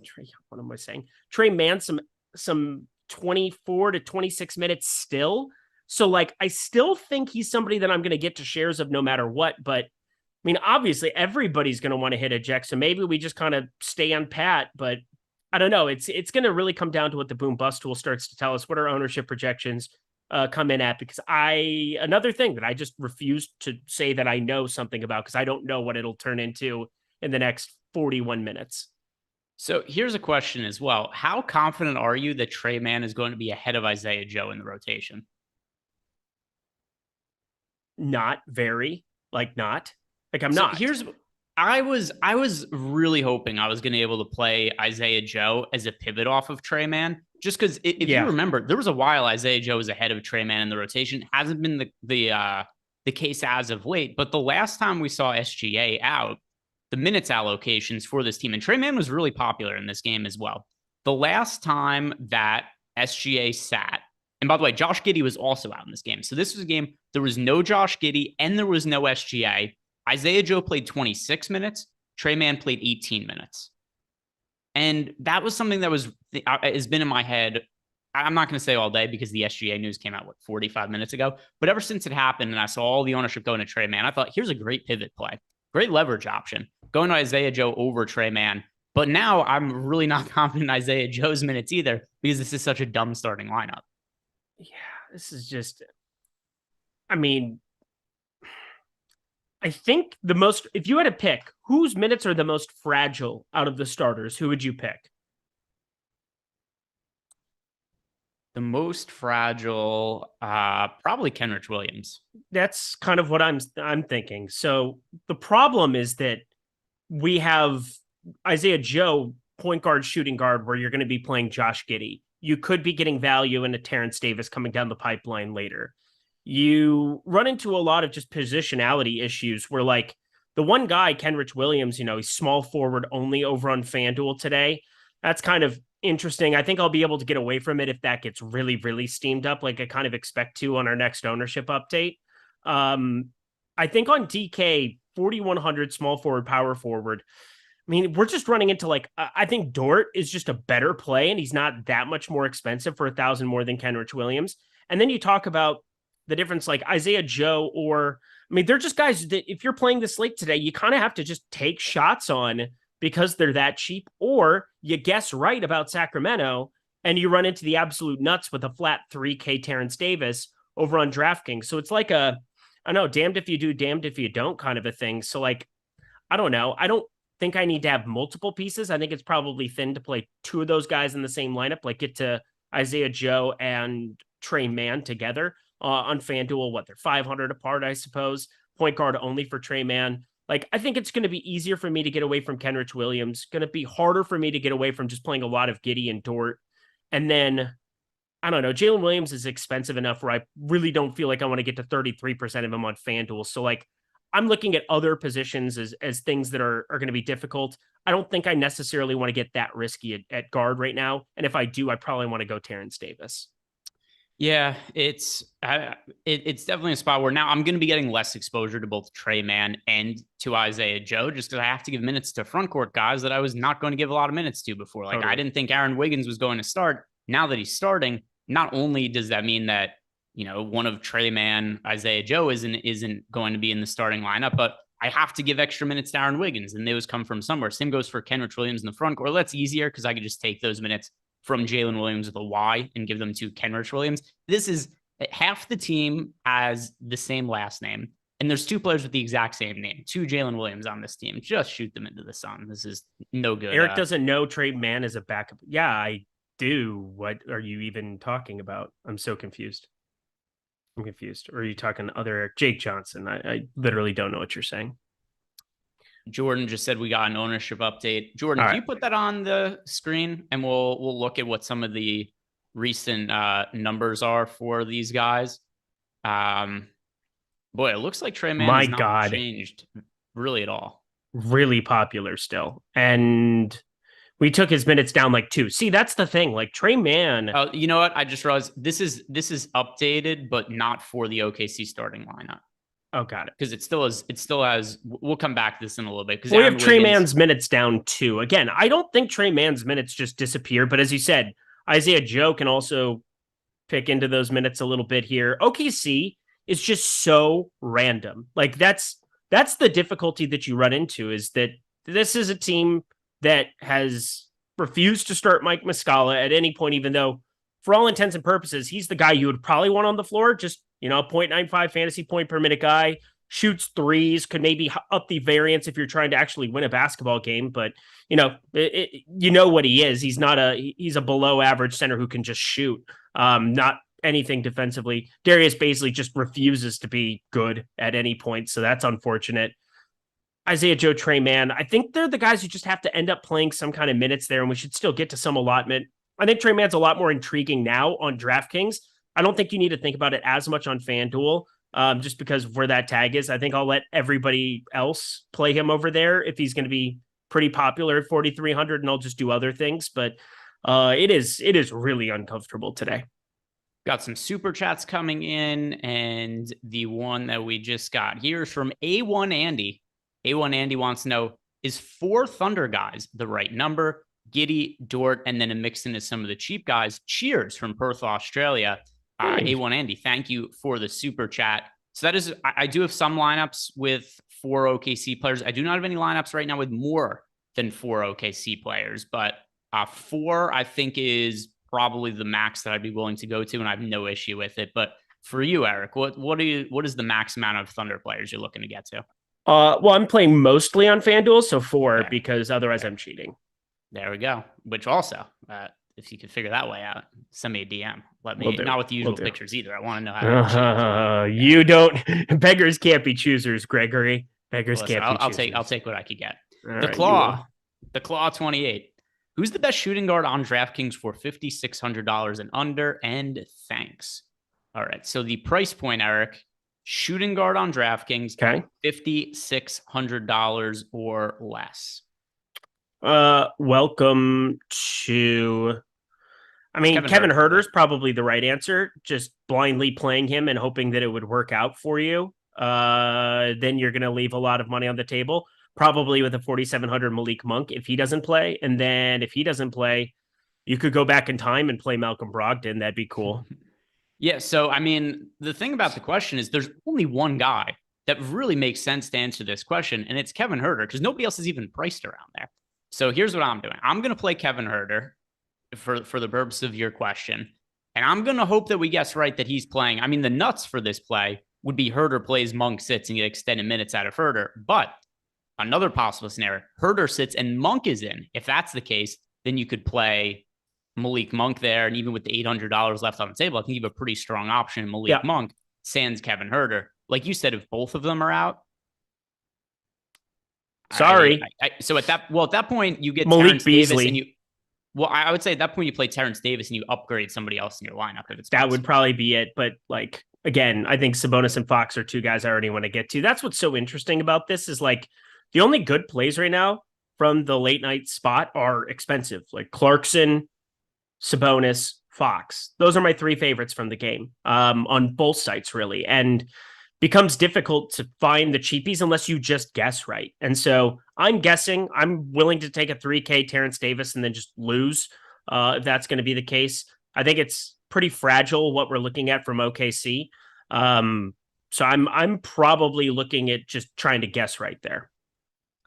Yeah, so my answer is going to be Herter, and Same. it seems like you're on the same page. And then if he doesn't play, we've got pivot options that I think make sense that we laid out there. So just to reiterate, if Herter plays and Monk is out, you got a great play on your hands. If Herter and Monk both play, you're still going to Herter. If Herter sits and Monk plays, you're going to Monk. If neither of them play, you're going to Terrence Davis and you're upgrading another spot in your lineup. Next Perfect. super chat from Jeff Campbell. More confident. Oh boy, I hate we're attaching confidence in to the Oklahoma City Thunder players, but more confident in Man or Wiggins on FanDuel. Just because he's starting, I'm going to say Wiggins. But confident is not the way to go because what odds, if we had to handicap this, Eric, what odds would you say are that the Oklahoma City Thunder have a different starting lineup in the second half than in the first half? 80%. Yeah, it's fairly likely. So confidence probably isn't the right word, but because he is starting the first half, I'm going to answer Aaron Wiggins over Terrence Mann. How about yourself? Yes. Trey Mann, by the way. I said Terrence Mann. I knew who you meant. Yeah, it's fine. I played a bunch of Terrence Mann last night with the Clippers stuff. Fun. I still can't believe I didn't bink anything yesterday. It was ridiculous. I was over on Austin Reeves. I was over on Donovan Mitchell. I was under. It's wild to me. I guess you just needed all of the double overtime, which I got less of because Jalen Noel showed up so much. Yeah, it was. By the way, Noah last night wasn't even bad, but relative to the other options, he kind of ended up sucking. And I had a ton of. I had a ton of exposure to the Warriors players and did get some of it off for Noah. So yeah, that was a little bit annoying for tilting for sure, but whatevs. All right. So in terms of super chats, we've got all of those answered now. In the Discord channel, we have a question from Big Dream $. He wants to know, if you accept the premise that the Celtics will be up 20 after 3, how would you change your current thinking about exposure to that game? So if I look through my lineups right now. Well, I know what he's getting at. The whole purpose he's asking that is saying, what do you think about Josh Giddey? Like, Josh Giddey is the best play on the slate relative to his current ownership. Well, that's not true. We don't know what's going to happen with Sacramento. And if you just guess right with Herter and Monk and they end up being in and you played them, awesome. If they end up being out and you played Terrence Davis, there's nobody else that can really get access to that without, oh shit, we just got the news. Wow. Herter in. All right. Bummer. See, the timing of the news is more important than the news itself most of the time. I wouldn't say this is a bummer because the worst case scenario, I think, for both of us would have been if this news came out after lock and both of them were playing. Correct. That is, that's probably true. That's probably true. So and Bradley Beal listed available to play. Look at that. So everybody, so all the guys are in. Everybody who's questionable. Bradley Beal was questionable. He's playing. Kevin Herter was questionable. He's playing. Malik Monk was questionable. He's playing. So nothing really changes. This is simple. This is pretty easy. No. What are you going to do with the Sacramento Kings now? I want to play some Malik Monk. I want to play some Kevin Herter if he's going to be low owned, if he's going to be 6%, which I would expect him to be pretty low owned. It's a 3-game slate, and it's hard to find options that are sub 6K that are shooting dependent, who, if they have a hot shooting night, can really get there for you. Like, it's a spot where those guys, just because of their current ownership, are vaulted into play. We've got 12.2% ownership on Kevin Herter right now. Malik Monk at 15.2%. I think Monk is still the guy I want to get to more out of the two, just because of where the price points are. You get a 5K Malik Monk on FanDuel as opposed to 5,500 for Herter. Same kind of thing over on DraftKings. Although one of the main differences, you get the multi-positional element of Kevin Herter there, shooting guard, small forward at 5,500. That's always useful. And he's 6%. So very, very low over there, as opposed to Malik Monk actually pulling a little bit of ownership. But yeah, I guess it cleans up the slate a little bit for us. But could have added some danger to our lives. It would have been interesting. But yeah, Terrence Davis 0% now. Yeah, for sure. Probably either won't be in the rotation, only play a couple minutes. So easy to not consider him. Malik Monk off the bench. He's shown to have upside as of late. Like getting to him. And then Kevin Huerter. We had that question before about Kevin Huerter. He's kind of in that no man's land for shooting guard in DraftKings. So if you're in that situation, the clause in where you have 5,600 left, you don't really have a choice to go to anybody but Kevin Huerter. So by that merit, he kind of becomes a price play, but certainly not any kind of priority. But we could get back to this question that we got in the Discord channel from our guy, Big Dream, who was asking and by the way, he's just running a thought exercise here. He's not saying this is what is going to happen, but if you are building lineups under the assumption that the Celtics are going to be up 20 after 3 quarters, how would that change the construction of our current lineups? First of all, I have to say I'm not building lineups under that assumption. But if that was the assumption, I would be playing less Josh Giddey and Al Horford than I am right now. Correct. Is there anything else that would change? Like, there's nobody at the end of the bench that I'm jamming to push in for this scenario. Nope. Same here. I don't think it has an impact on Trey Mann, Isaiah Joe. Because just as much as we don't know who the starters are for OKC, we sure don't know who the garbage time guys are. Yeah, either. we don't know who's going to close. We don't know who's going to do anything with this team. Again, back to that situation, I'm just saying, like Josh Giddey, he's still the best play on the slate. He's a phenomenal fantasy point per minute guy, 1.14 on the season, as is. Minutes, you would expect if it's somewhat competitive, might even go up a little bit there into the 38 type range. If it's not competitive and we're trying to assume for it, yeah, he probably sits, but in 28 or 30 minutes at his fantasy point per minute rate, he still projects out really, really well. So, I mean, it would take a lot of weird things for me not to factor in Giddey as one of the best players on the slate.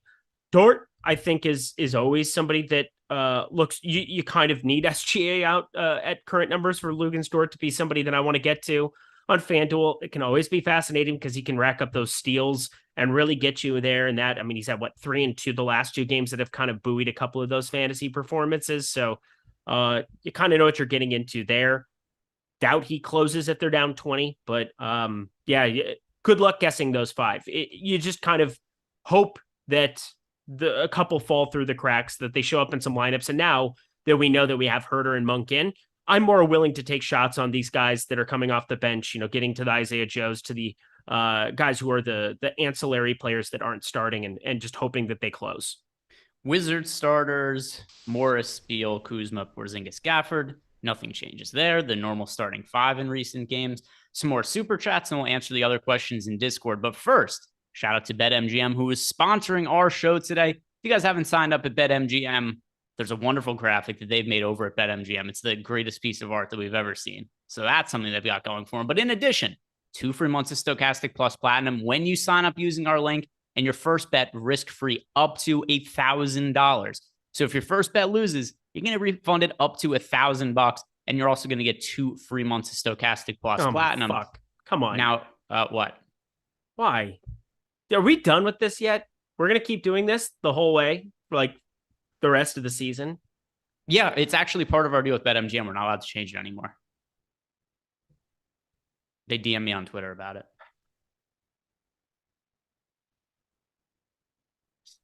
It's the way it goes. It's what it is. We'll try to find people bets that they could place as well over at BetMGM, because you get that first risk-free bet of up to $1,000. Let's find something they could put a bet on to start with, and even if it loses, it gets refunded. Hold up. Hold up What? Look at the Bucks starting lineup. Carter, Allen, Connaughton, Giannis, Lopez. So Drew Holiday will be available to play off the bench. They've done this earlier in the year, and Holiday actually did end up playing off the bench. It wasn't a situation where he didn't play. I was already getting to a lot of Giannis. This helps him out more, right? Because he's less usage to compete with in the starting lineup. It's not going to make me want to get to like Javon Carter, I don't think, though. No, but it's going to make me not want to play Drew Holiday. Yes, I was already not going to play Drew Holiday. Well, I'm not going to play Drew Holiday now. That was something I was planning on doing. Yeah, so Drew Holiday going to come off the bench. And if memory serves correct, when did this happen? I'm going to go through his game log. And then we'll get back to finding a bet for people as well. By the way, I was following a beat reporter that gave me that information, so I thought I'd throw that out there. Very important. Look at you. By the way, that guy Jake in chat, James Hahn didn't even tweet anything. You're a liar. You're an absolute liar. I'm literally liar. looking at his Twitter. He said it at the same time that I said it. You know why? Because it went to my Twitter, and then I said it. So shut up. That's a 10-8 round for Eric, in my opinion. I think Drew so Holiday. A game coming back. I believe this is also from an illness. Drew Holiday returns November 18th after having not played for a couple of weeks. He returns. He comes off the bench. He plays 23 minutes. Probably more or less what we're expecting today from Drew Holiday, right? Somewhere in the mid 20 minutes range. That sounds perfect. It's almost the exact same layoff as last time. Yep. I doubt he plays more than 26 minutes. I'm not going to play him. 29 minutes? 29 minutes? Is it an absolute ceiling? Yeah, I wouldn't even go that high. Like the highest I would say either. is 27, maybe. Are So you going to get any of these other guys from the Bucks? Are you going to? I didn't like Pat Connaughton as a play, and now I'm actually considering it. I thought he was probably the worst play out of anybody that I was expecting to start from the Bucks side. I mean, it's more of like on FanDuel, he's already pulling double-digit ownership. I don't really think I need to make a point to get there, but it's a 3-game slate, 3,900 over there. I think that has some utility, and it's obviously a lot better than playing a 4,800 Javon Carter.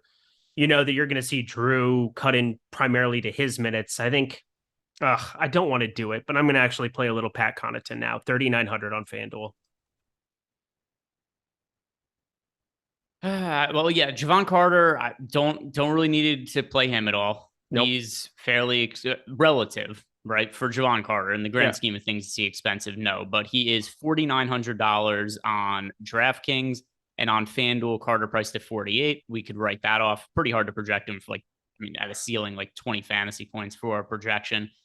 And then even some of these other guys, though, one thing that's tough about Pat Connaughton is even in some of these recent starts where players have been out, the minutes haven't been guaranteed. They've been going deep into the rotation. And Shingles, Beauchamp started showing up. It's Wes Matthews is somebody Beauchamp played 25 minutes because of the garbage time, but it's gotten a little bit hairy. What I'm saying is that on DraftKings, I don't think you need to play anybody on the Bucks other than Giannis. I actually adamantly say you shouldn't play anybody on the Bucks except for Giannis. On FanDuel, I wasn't getting to anybody, but now Pat Connaughton, just because he's 3,900, because we don't have any of those other pieces, and because I trust his minutes still more than I trust OKC guys coming off the bench minutes, because at least Connaughton's starting, and even though he hasn't been a good fantasy asset, I just think that if he's going to stay sub 15%, just give me that now at this point.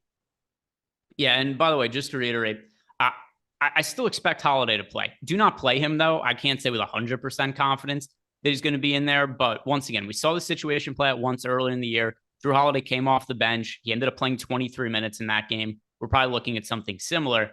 I was already getting to a lot of Giannis. This is going to help Giannis out. Just the fact that Drew Holiday is going to be playing a little bit less minutes than expected. We can't give Giannis the full bump that he would get when Drew Holiday and Chris Middleton don't play, but he's getting 70% of it, and that makes him on a slate that has a good amount of value. By far still the best payoff option on the slate, and only looks better now. Correct. All of those things are correct. And then I also just saw liar in chat. It just made me want to go and quote, I'm beating the hell out of myself. Hit yourself harder. Ow. Actually hurt a little bit. All right. I want to see blood next time. Okay. Super chat from, this is confusing. So super chat, but he immediately retracted the message. Oh. Did you see what the question? I have super chats to answer. I'm kicking my own ass. Prenuptial agreement. Are you okay, Eric? No, it's just a 3-game slate, so I'm throwing in some fun. I mean, this is a very serious slate here. Very serious slate. Sure. No time for fun here. Okay. Zero fun. You could have some fun. All right. Let's get to the super chats now, because we've got some ones here that are filling up. My filler, I know this is basically a coin flip, but which center for OKC, Muscala or the other guy for the blowout? I don't even know which. I guess he means Kenrich Williams. I don't know. Because Kenrich Williams is starting at center. I prefer Kenrich Williams to Mike Muscala. I would prefer Kenrich Williams to Mike Muscala as well. But Mike Muscala, as disturbing as it is to say, is in play. The next super chat is from Jake Lindland. He wants to know, last spot DKGPP. Is Nickeil Alexander-Walker asking for Payne? Yes. Yes. I mean, I have him for 16.2 fantasy points, so it's not like I have him out of the rotation or anything. But let me see if there's somebody I prefer there. Because Nickeil Alexander-Walker is 3,400 with guard eligibility on DraftKings. Let's see if there's anybody for 3,400 I've projected higher. Delon Wright, I do. Aaron Wiggins. Aaron Wiggins for sure. I have Isaiah Joe projected for more fantasy points. Yeah, so I think there's better options there. But honestly, my projection on Nickeil Alexander-Walker, it's not as terrible as I thought it was going to be. But I still think there's better guys to go to. So if he could only play one guy, I would say Aaron Wiggins is the guy to play at that price point. Agreed. All right. So Aaron Wiggins is going to be our preferred choice there. The next super chat, which, by the way, you don't have to leave us another super chat, but where did our guy go? It was Tim. Let's see. Did Tim ask another question? I guess they're all retracted. He's left us multiple super chats and they all say retracted. He just say what you need to say. He just said Blake Griffin. I'm not playing Blake Say Griffin. What you today. need to say. If that, I'm if not that's either. Good Lord. Is, Play Mike Muscala. Play somebody else. Do not play Blake Griffin. Jordan, if you see him ask another question in the chat, you don't have to leave us another super chat. He's left 2 super chats, and both times the question's been rescinded. The next question that we have here is from the Claw. Now he wants to know who's the best point guard / shooting guard for $5,300 or under on DraftKings. Don't you see how that all went full circle? The Claw from Liar Liar. The Claw. No, why don't you explain it to everybody how it goes full circle? I just did. 5,300 Mike Conley pretty easily.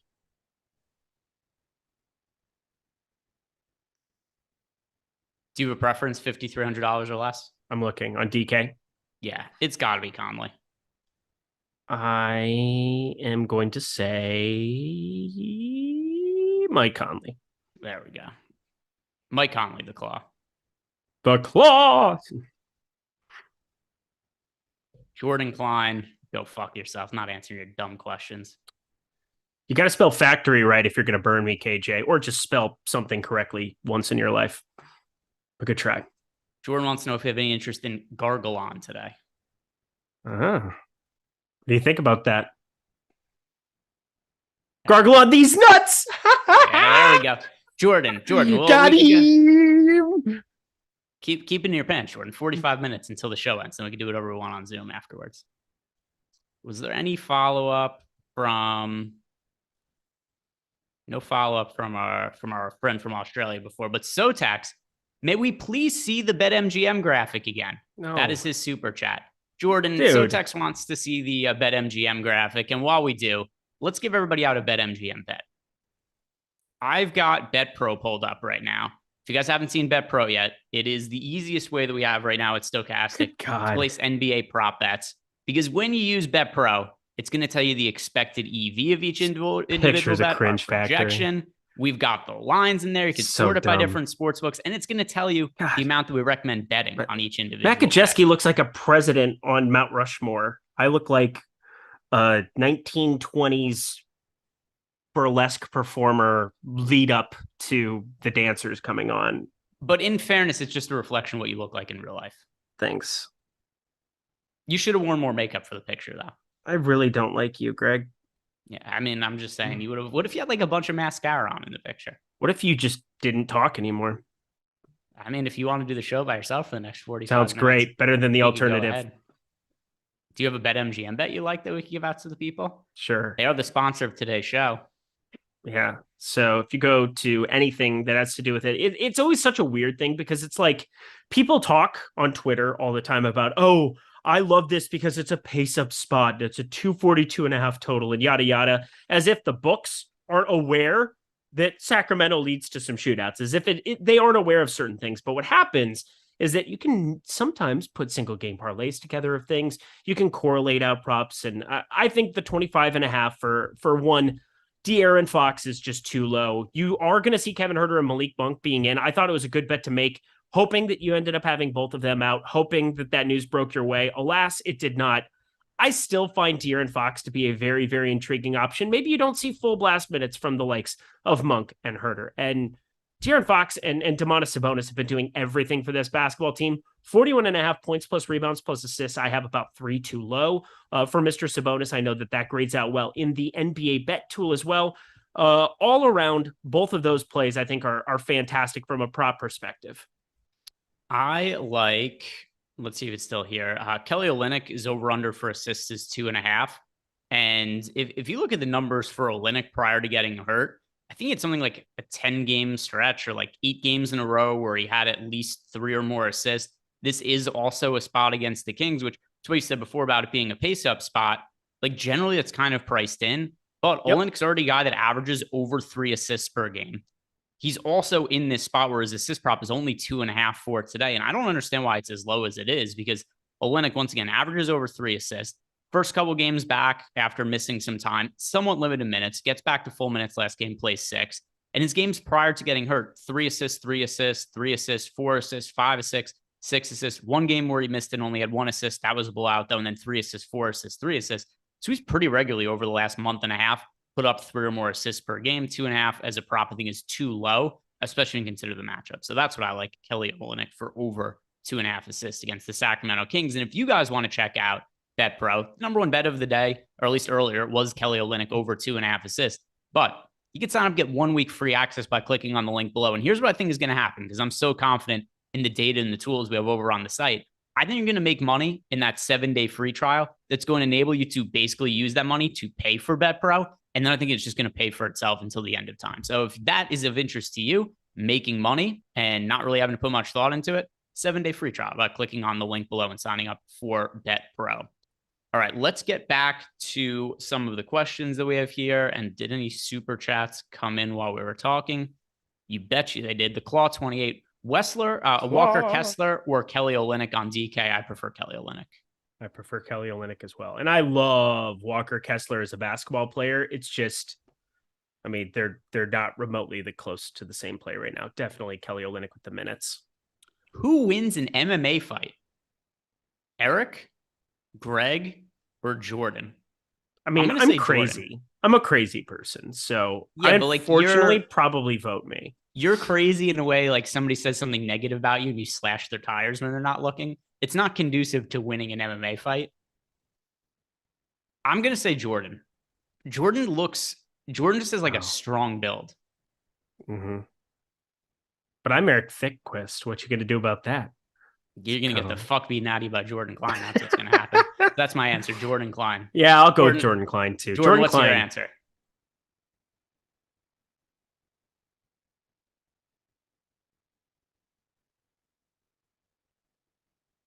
Yeah, he is more of a lover. Yeah.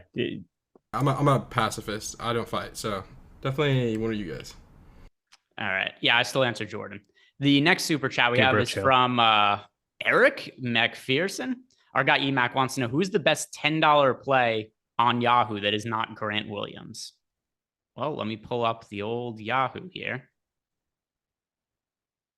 The best $10 play not named Grant Williams. I have to see. You're making me look up Yahoo, EMAC. Seriously, that's what we've come to. That's what we're gonna do here. I'm fine. If you're going to be the president of the United States of America, you better be sure that you're well versed on multiple DFS sites. So I still think.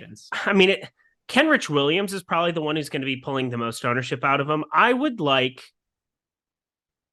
I'm going to say Kenrich Williams. Yeah, I'm just thinking about how many people end up playing Trey Man now. Probably not enough on Yahoo. I'm not sure. Maybe I doubt it because people who play on Yahoo probably just locked in Trey Man earlier in the day and haven't thought too much about it, or it's the third site they play, and then things get lost in the shuffle. So yeah, I'll go Kenrich Williams too. The Claw 28 follow up. Best shooting guard on DK for $4,900 and under. Is he playing a lineup with only shooting guards today? Malik Monk. I'm pretty sure that's the answer, but let me double check. It is. I had to pull up Yahoo for some. Malik Beasley probably would be up there now too because he was already a good play, but he's pulling more ownership. I'll go Malik Monk. Yep, I'll answer Monk as well. By the way, I've been looking at these lineups for so long now. I forgot I need to upload them. I could probably verbatim tell you everybody's price today on both sides now at this point. I'm just sick of looking at it. Grant Williams on FanDuel. 3,900. I don't know. I mean, I was just quizzing you. I literally don't know. 4,700. Yeah, I was going to say he was never showing up in a lineup, so he is not somebody that I knew. All right, so we've outed Eric as a liar. He cannot. You know what I mean, Greg? The relevant people on this slate where you could by rote just kind of throw out the salary, and I'm going to know somebody in that range at this point. You are the Joey Corman of this game. Wow, that's not very nice. You shouldn't speak ill of the dead. No, but cheaters, I think we can speak ill of. Oh yeah, no, he's a damn dirty liar. Absolutely. Liar, pants on fire. Absolutely filthy. Prenuptial agreement. Let's see. Do we have more? I feel like there was other super chats. I mean, your boobs are huge. I mean, I want to squeeze them. Remember. This is what Eric says blue. to Jordan. The entire goddamn post-lock show. head is blue. The entire post-lock show. All right. I think we were caught up on the super chats. Was there any follow-up from our friend who left us two super chats and then deleted the message right away after them? Did we see anything from? All right. Well, we appreciate the super chats. I would like to help you out more, but hard to do without knowing what the question is. I'm about to upload my Eric is just the dog from Up. That is hilarious. I'm just the dog from Up. So back in the day, you had to come up with two things combined and what that would make you in like this game that I used to play in college or whatever. It was like this thing that we did for, I can't remember the exact prompt or whatever, but you had to pick two things. And that was what the class determined that you were. And this girl came up with that I was a golden retriever mixed with another golden retriever. She's like, that's all you can be is a golden retriever. Like, I don't need to mix you with anything else. No, I think that's, I mean, you could be Duke though. Duke is really your spirit animal. I mean, I don't know him that well. He's sleeping on my foot right now, and it's just the best. He's such a good dog. Got some questions to answer in our Discord chat real quick. First from Gangrene. 3 Utah players too much. I get Clarkson, Markkanen, and Olynyk. I am not really getting too much of Markkanen today. Yeah, it's hard. And maybe that's a reason to get him. I mean, his prop, he's like a 25.5 point prop. I thought about taking the under there. I stood away. Considering he's right at 24% usage on the season. And yeah, he's walked into more of that of late. But Jordan Clarkson now, extended minutes. It's tough. It's tough for me to want to land on Lauri Markkanen too much today. Some more questions. This is more of a comment from our guy, Richie07G. Eric looks like a mime who can't afford the makeup anymore in the picture. That is a very funny observation. Is there a way to star these things? Yeah. Right. It's not very nice. Tall Taylor, you guys over or underweight to Jaylen Brown? Jaylen Brown, I am underweight to. I'm underweight to Jaylen Brown. Jaylen Brown's super popular today. He's projected for 31% ownership on DraftKings, 36% on FanDuel. I'm underweight to that number. One of the most popular plays on the entire slate. Other questions we have in Discord that we could bang out as we head into lock. By the way, guys, if you haven't done it yet, like the video, subscribe to the YouTube channel. And if you're interested in checking out all the tools we have over at Stokastic.com, got our 2-month free subscription you can get when you sign up at BetMGM. But if you guys don't have access to BetMGM, or if you are just somebody who wants to try out our tools and doesn't want to sign up for a sports book, start of the new year, you now get 5 days free trial. No more 3 free days, 5 days free trial when you sign up for the first time by using the link we have below. So 5-day free trial when you check out Stokastic for the first time. Get access to our player projections, ownership projections, the Boom Bust tool, our new lineup generator, the easiest way to make a handful of lineups in just a few seconds. And you also get access to our Discord channel when you're a Stokastic Plus Platinum member, and you get all your questions answered like Bloopies here. Small forward, power forward, $5,600 or less on FanDuel. That is Al Horford for me. Yes, going to be Al Horford. We haven't really talked about him, and he's a fantastic play. Look at this front court. Look at the fact that Robert Williams isn't there. Like, they also don't play till Thursday. So they have Wednesday off where an old guy like Al Horford can take the day off, kick his feet up, and chill. So, like, Al Horford could be walking into extra minutes here. I really like him on both sides today. The Claw wants to know Kessler or Dort. I prefer Dort. But here's the thing. On FanDuel, he's too popular for me. I am going to come in under the field. He's 5,600. I understand that he can walk into a ton of stuff. 5,600, I'm willing to get away from that kind of ownership. Got Marvin Bagley expected to go into surgery. Doesn't really impact all that much for us. Just making sure that there are no super chats that we missed. Looks like we have all of them. So I'm going to be keeping an eye in case any more of them come in. Don't forget also, Slate locks in a couple minutes. Eric and I are going to be sticking around though. And next 30 minutes, we're going to be breaking down Slate. Maybe we'll find some bets as well that we like. Lippy wants to know, can you tell me if I'm crazy for liking Beal? I wouldn't say you're crazy on a 3-game slate, but he's not somebody that I'm playing. Who? Did you get to Bradley Beal at all? No. I'm worried that the minutes are limited in the same way they're probably limited for Drew Holiday. I will say I'm more inclined to play Bradley Beal between the two of them, but I landed on 5% Bradley Beal. We've got a question from Tall Tale. Wants to know, are you guys willing to get away from Wiggins ownership on DK, or is he too cheap? So I've been looking at my FanDuel lineups for the last however long. We've got 2 minutes. I think I'm just going to roll with what I got now at this point, and I like him. He asked for DraftKings though. Oh, sorry. And to me, I don't think Wiggins is too popular on DraftKings. He's starting. It's a 3-game slate. He's cheap. He's only 23% owned. I don't think that's insane ownership for a 3-game slate. Yeah, that's fair. I'm totally cool with that. By the way, the OKC ownership ended up getting pretty spread out, other than Giddey's 52% owned, but the other players heading into lock. Lou Dort, 36%. Jalen Williams, that is Len, Jalen Williams, 32%. Then we've got Trey Mann, 27%. Isaiah Joe, 27%. So it looks like the field also kind of uncertain on the minutes and just kind of sprayed and prayed with OKC, which I don't have an issue with. I think that's a fine way to play. I think it's exactly what you would expect on a slate like this. Yeah. I don't have any issue with that. Oh, quick super chat here from Jake Lindland. Disregarding Payne, DK, Kelly Olynyk.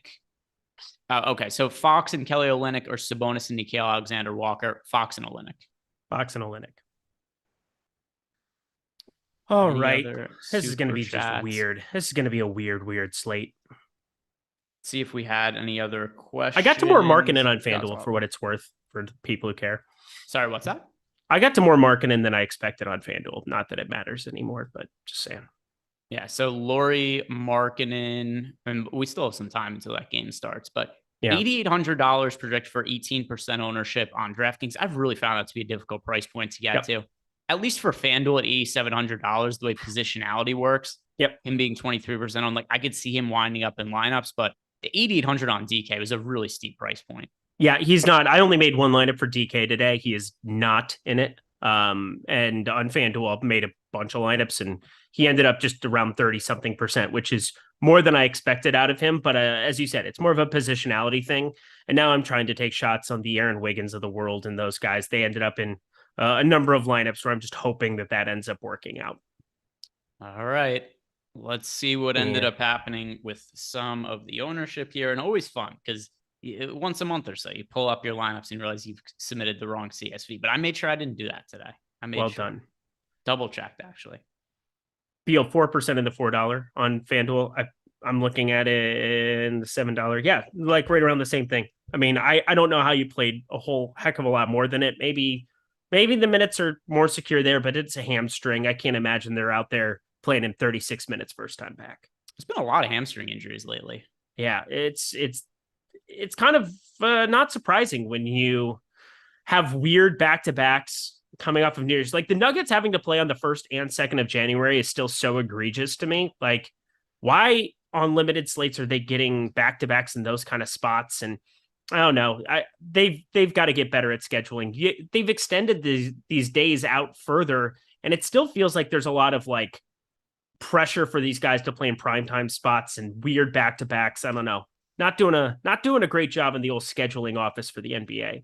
Well, we usually don't see as many hamstring injuries in basketball. It's more prevalent in something like football because in basketball, you're staying warm. You're running the entire time. You're never slowing down.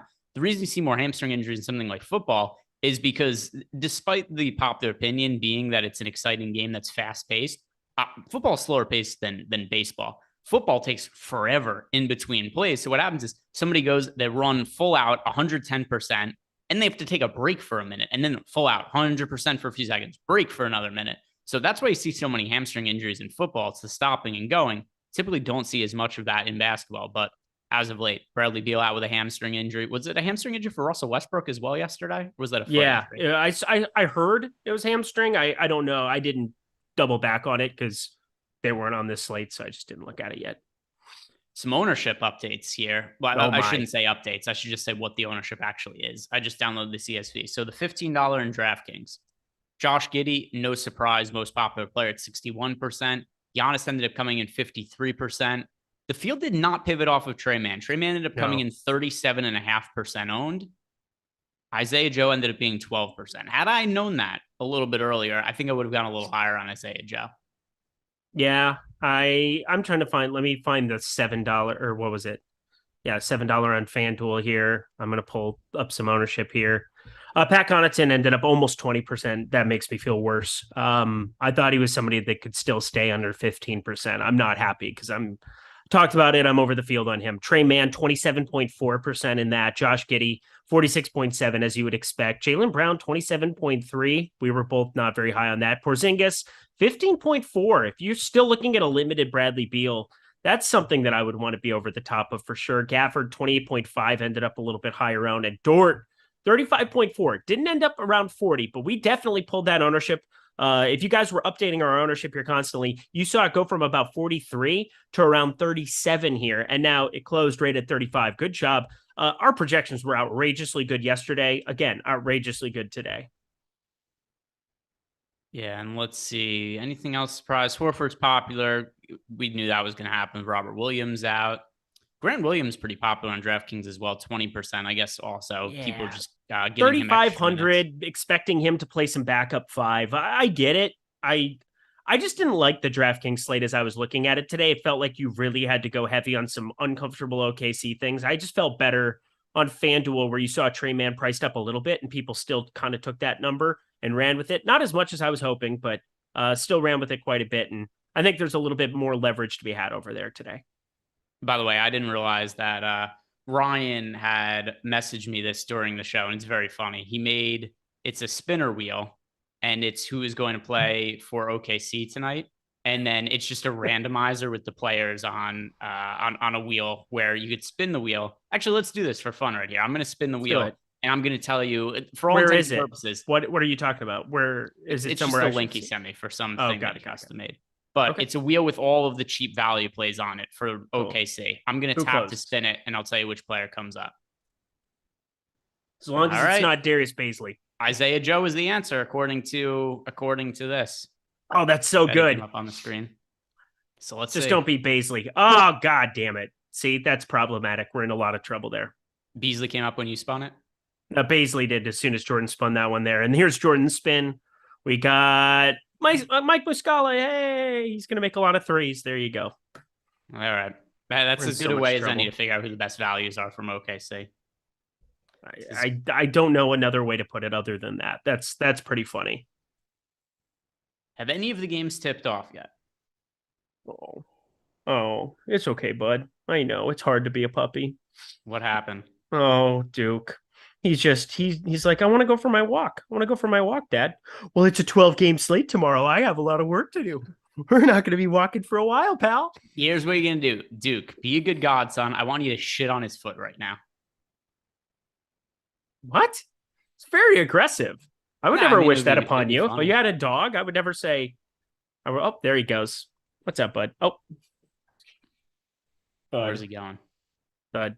I think he just like thudded. I don't know how to do this. Yeah, he's directly behind this chair. All right. On his foot. Yeah. What a weird thing to say.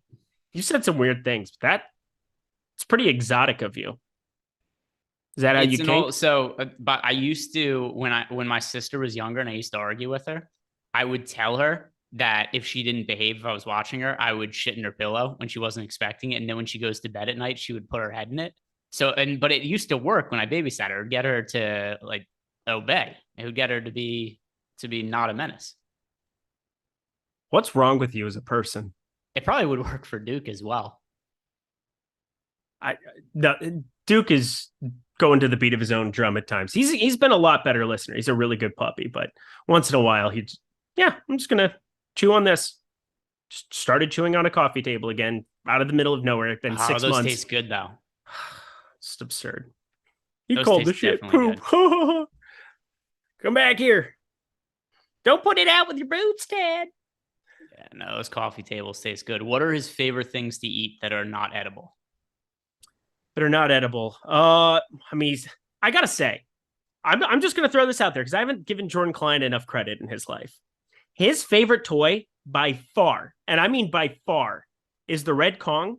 When we fill it up with like cheese, he just goes nuts for that thing. It is his favorite toy. He'll randomly walk into rooms with it and just have it in his mouth, and he'll sit down with it. And it's the only chew toy that he wants to actively take on walks with him. He'll like take it and he'll be like, nope, can't take it with me. And that was Jordan Klein. That was a week one of me having the puppy. Jordan Klein shows up super, super clutch. There we go. And what does the toy look like? It's a Red Kong. It's he probably needs the bigger version of the Kong at this point, but he just loves this red one so much. You basically fill it up with like a little bit of cheese if you want to, or he'll just take it and run with it no matter what, because it still smells like the cheese. But it's got like a little tube thing at the top, and he can press it out with his mouth, and it like will shoot the cheese in his mouth and stuff. He'll lick it and take it around with him for days and just chew on it, and it doesn't break. That's the incredible thing. Like, he will chew up any toy instantly. That thing has lasted him almost a year now. Damn, Jordan, good job. Klein. I need a dime. That's a Jordan Klein. Got a super chat here from Vince 1979 Gator. Are you guys giving any reliable minutes to either Talen Horton-Tucker or Terrence Davis? Thank you. That is a no for me. No Terrence Davis today. Talen Horton-Tucker if you had to, but even that is a bad play. Yeah, so Talen Horton-Tucker, I mean, I think the most likely scenario here is that neither of them play. Do you know how long it's been since Talen Horton-Tucker played? Yeah, it's been like a couple weeks. So, but if you were to see blowout run, yeah. Honestly, both of them are horrendous, so we shouldn't even be talking about it. His question was, are we going to give either of them reliable minutes? Talen Horton-Tucker has been a DNP coach's decision in every single game since December 22nd. And Terrence Davis played 1 minute last game. It was the first time he played since December 23rd. Don't play either of them. Wild. Yeah, don't play either. But great thinking outside the box, but stay in the box. It's like in Hitch. You stay in your box. How many movies have you seen in your life? A lot. I think I've quoted like 5 of them on one show today. And it's never, Hitch isn't a bad movie, but typically you don't quote good movies. It's usually obscure movies. Yeah. Hitch is okay. Don't ever do that again. I don't even know which thing you're talking about. When he's doing the dance, stay in the box. And then he like does his little breakdown and whatever else. Yeah, Hitch was... Something Cole. Elizabeth Cole, I think is her name in the movie. The girl that he's going for. I don't know. I haven't seen that movie in like 12 years. Because you're a normal adult male, and I'm not. But it's also, you can't watch Hitch unless you go out of your way to see it. It's not a movie where you turn on TV and it's just on TBS or anything. That's true. Yeah, it's not one that's going to be recurring too often. That's for sure. It's not like if you're into Seinfeld, Seinfeld's on some channel 24/7. You find it somewhere. Yep, 100%. Hitch, you'd have to go find. Yep, you do, but I will find it because it's lovely. Super chat from Foster Elijah 1. No love for Baisley today. Well, for starters, the game is already locked, but I did not play any of Baisley. No, I thought about it. If I did, I would have played it on DK at 3K. Same thing with Terrence Davis. Would have played it in that one lineup at 3K on DK. On FanDuel, once again, that's why I chose to play there more, as I felt like I didn't have to go to the bottom and try to take these egregious type plays at 3K. Baisley would have been somebody that on DK, had I made more lineups, I would have tried to take some shots on, just especially with Kenrich Williams starting in the front court. But on FanDuel, fortunately, didn't have to make that choice. Baisley got some blowout run last game. He was also a DNP coach's decision the game before. It's tough. By the way, we've gotten super chats now. The last 3 questions we've been asked about from players in super chats have all been DNP coach's decisions recently. Yeah. Baisley, I ended up with 3% of on FanDuel. So like there was no logical way. 4,300 too. I mean, it was just like hey, maybe it's a blowout, which is not an unlikely scenario in this kind of a spot. Double-digit dog could see some blowout run there as well, but it's not the most likely thing, and not something that on any slate that wasn't a 3-gamer I would have remotely thought about. We've got a movie question for you in the YouTube chat. It's one that I actually know the answer to, because Jordan asked, who is Adam Sandler's wife in Grown Ups? It's Salma Hayek. The reason I know that is because my sister watched that movie also on repeat when I was Atlanta, when we were younger. Because for whatever reason, kids are really stupid and they insist on watching the same things over and over and over again. Like there's no point where they're like, oh, I've already seen this movie, I want to watch a different one. What they do is they just watch the same things over and over again. My sister probably watched Grown Ups 150 times when she was younger. So I know that answer is Salma Hayek, and I know the ins and outs of that movie. Would you have been able to get that one? Yeah, totally. I mean, the Chris Rock, the Atlanta, Georgia, they go to the lake and they play basketball at the end because Adam Sandler just wanted to weave basketball in. He basically just wanted to make a movie with all his buddies and went and shoot it in Georgia and party and play basketball. That's what he did. And my guy's in that movie as well. Norm Macdonald. Norm Macdonald was in that movie. Oh, rip. Rip. By the way, start to the OKC Boston game. OKC off to an early lead. 4-2. So 4-4 now. 4-4. I missed that. But quick, Josh Giddey has a steal and a rebound in the first 2 minutes. That's not bad. And then Kenrich Williams has 2 points and a board. So there we Dort, there we 4 go. quick ones. There you go. Oh, God, By the way, it's just you know who's who's got the hottest start of the slate? Jaylen Brown, it looks like. Brad Beal. Hey. Brad Beal, 1 minute into the game, 2 points, a rebound, an assist, and a steal, all in 1 minute. Good Lord. Welcome to the upside down. This is problematic.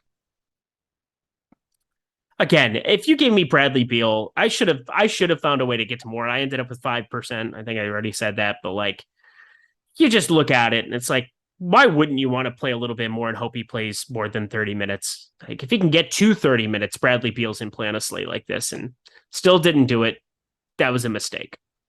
Brian Matthews wants to know if I think that do I think Eric owns a doghouse? Yes. Where else would he sleep? Of course he owns a doghouse. Yeah, I got a kennel, and yeah, that'd be weird not to. Yeah, not an actual doghouse because I don't have like a backyard to throw him in or something, but we've got a nice, beautiful condo for him to stay in and stay warm. He loves life. I assumed you would stay in it. Where does Duke let you sleep? It's true. It's got this guest bedroom as well. Super chat, another one from Vince 1979 Gator. Clarkson, Markkanen, Olynyk, or Sabonis, Herter, Barnes. Oh boy, so 3v3 with both players on the same team, but Clarkson, Markkanen, Olynyk, I prefer to Sabonis, Herter, and Barnes. I do as well, but I love Sabonis, and also what site, and because Clarkson I like, Olynyk I like, Markkanen I like less. Sabonis, I mean, you're just onslaughting both sides of that game. Pretty interesting. But yeah, Herter and Barnes not that appealing to me. Nothing else there. By the way, Sotek saying Beal is up to 7.7 DFS points, and well, that's just where he was at before. What else has happened? Giannis has got 2 points in the board now. Boy, barn burner in the OKC game. Kenrich Williams is tearing the roof off the place. 4 points and 4 rebounds for Kenrich Williams in 3 minutes. Just the Slate big, lunking center coming in and putting up numbers just like you'd expect. Slate breaker. He ended up being sub 20% owned. It's pretty wild. Kenrich. I think I got to more on FanDuel because, again, you kind of still needed to play roulette with that front court. And yeah, I ended up with 29% on FanDuel. 4,500. What was his FanDuel ownership? 4,500 on FanDuel. Let me find a lineup with him here. He is 16% owned the $15 on DraftKings. Kenrich Williams. Pretty early, looking like the best play on the slate so far. 4 minutes in. It's over. Everybody It's end over. it. And the slate. Let me see. I was on the $4. Let me get out of that. Get to the $7. I'll make you holla. I can't find it. Where is? I hate scrolling through lineups based on most fantasy points. Just check the leaderboard. I'm going to. Oh, yeah, on the right side of the screen, 8.8. But it doesn't say the ownership. That's all I care about. Yeah, it does. If you click on the player card. Yeah, but I'm saying I don't. So I have like the $2.22. I have my $4 lineups, and then I have my $7 lineups, and I'm trying to find the $7 lineups that I had weaved in. Here we go. Steal for Kenrich Williams now. The man is going insane. Insane in the membrane. Kenrich Williams, 27.1%, far more popular on FanDuel. I had 29% of for Wiggins. All these guys on OKC are going off right now. Yeah, it's not. Can't say I'm surprised, but also a lot of game left and a lot of opportunities for guys to sit randomly. Yeah, I guess. I mean, relative to price, I guess the slowest start is Josh Giddey, but he's a steal, assist, and a rebound. It's not the getting giddy with it. No. Who was your favorite musical artist when you were 15 years old? Do I have to admit this? Actually, no. It was probably Ben Folds. Yeah, it was probably Ben Folds, but. Number 2 was who I thought of first. And I'm like, I liked Ben Folds more at 15. Ben Folds 5. But can you guess what number 2 was? I'm going to guess that you used to put on mascara, listen to Avril Lavigne, and just cry at night. Not far away, Linkin Park. Okay. Suffocation. I know like every single Linkin Park song from like the hybrid theory that they did with Jay-Z. Like I think every single early Linkin Park album I know front to back. Watch how the moon sets in the sky in a dark night, shining with the light from the sun, but the sun doesn't give the light to the moon, assuming moon's going to throw out one. Makes me think about how you after me and do Eric Johnson rapidly. Eric just turn around and start asking me about ever. Wow. Chalk music. Sick of the tension, sick of the hunger, sick of you acting like you owe you this. Find another place to feed your greed while I find a place to rest. I wanna be in another place. I like Linkin Park a lot too. I haven't listened to Linkin Park in forever, but I enjoy it. Do they still tour and make new music? Chester, he committed suicide. It was very, very sad. Chester, yeah, the lead singer. So no, they don't as much. Yeah, they had Shinova. He's the rapper guy who did the 10% luck, 20% skill, 15% concentrated power will, 5% pleasure, 50% pain, and 100% reason to remember the name. It's what? Fort Minor, yeah. But Shinova is that's his name, I think. The rapper guy from it. Yeah. Good stuff. System of a Down was my shit in high school. I loved System of a Down. A toxicity of our city. That was good stuff. I didn't really listen to System of a Down. I'd heard of them, but I didn't really listen to it. All I did when I was a kid, I played sports so much. I didn't do anything else. That's all I did. But then I also was driving to sports, listening to Linkin Park on a Walkman. Just, I am so hard. I am so tough. And it's like, we can chill out, Eric. We can chill out a little bit. It was that in Blink 182. I probably know every Blink 182 song front to back. Probably in the history of that band. Green Day as well. Oh, yeah. See, I loved Green Day. I loved American Idiot. Like, I probably know that one front to back, but there were just so many Green Day songs that it was a little bit of like, and I mean, Blink 182 sounds almost identical every song as well, too. But like, and not only did they all sound identical, but all those bands sounded the same. Like Green Day, Blink 182, they all there was nothing that discerned those bands. All the music sounded the same across the bands from that era. Richie 07G, rap something for the people. I already rapped for the people. How much was Clarkson? We don't know. He hasn't locked yet. Andrew Jennison. I dyed my hair green to see Green Day in 4th grade. That's so good. That's pretty great. Do you have the time to listen to me? Why? They did. Everybody had those weird accents too, where the words kind of trailed off, and they really stretched them to make them rhyme. So the Green Day, their greatest hits album, they have the most incredible intro. It's Billy Joel. It certainly is exciting to meet you here at the recording studio right after you've just made your very first record. How does it feel? Wonderful. So good. Like the one you said before. So they would stretch out the lyrics of random words, like to make time rhyme with mine. They would just be like, time, and they would just make the word kind of go on. They wouldn't pronounce it correctly. Where are you? And I'm so sorry. I cannot sleep. I cannot dream tonight. It's good. Blink 182. Don't waste your time on me. You're all the voice inside my head. It didn't even sound like head. No, inside my head. Yeah. They pronounce words wrong, like just on purpose to make them rhyme. Boom, boom, boom, ba-doom, ba-doom. Oh, those what songs, a banger. Miss you. Oh, what a banger. Those songs must have taken 4.5 minutes to write. I know, but can you blame them? They were partying. They were busy. Let's try to find some more bets from let's refresh over at BetPro. I'm going to pull this up. No, that was a pretty fun one. I like those deep dives. It feels like childhood, it feels nice, warm and comfy on a nice cold January 3rd day. It's freezing here in LA, like 60 degrees. Oh my God, I feel terrible for you. Horrible. I think Green Day made new music recently. Did they? I have not heard anything from Green Day for a long time. I don't remember. I mean, recent could be incorrect, but I remember being in the car and listening to Howard Stern show and he was interviewing them and they were playing new music at the time. Nice. Let me see. Because I remember them playing in studio. I just don't know exactly. It might not have been an album. It might have been singles. But it was at the latest, it was like 2 years ago.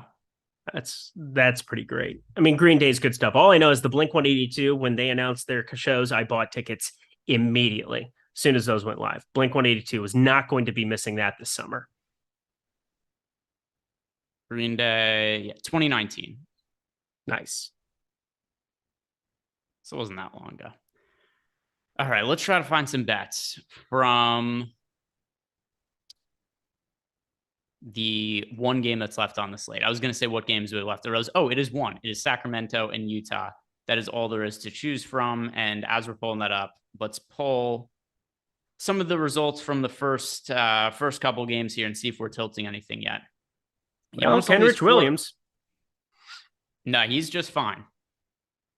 Giannis has 4 points, a rebound, and an assist. Are we panicking? No. Giannis could put up 55 and be optimal. So there's a long way to go. Pat Connaughton has 5 points and a board. Good start. That's beautiful. That's good. That I took a pretty large stance on FanDuel on him. He ended up more popular than I was hoping.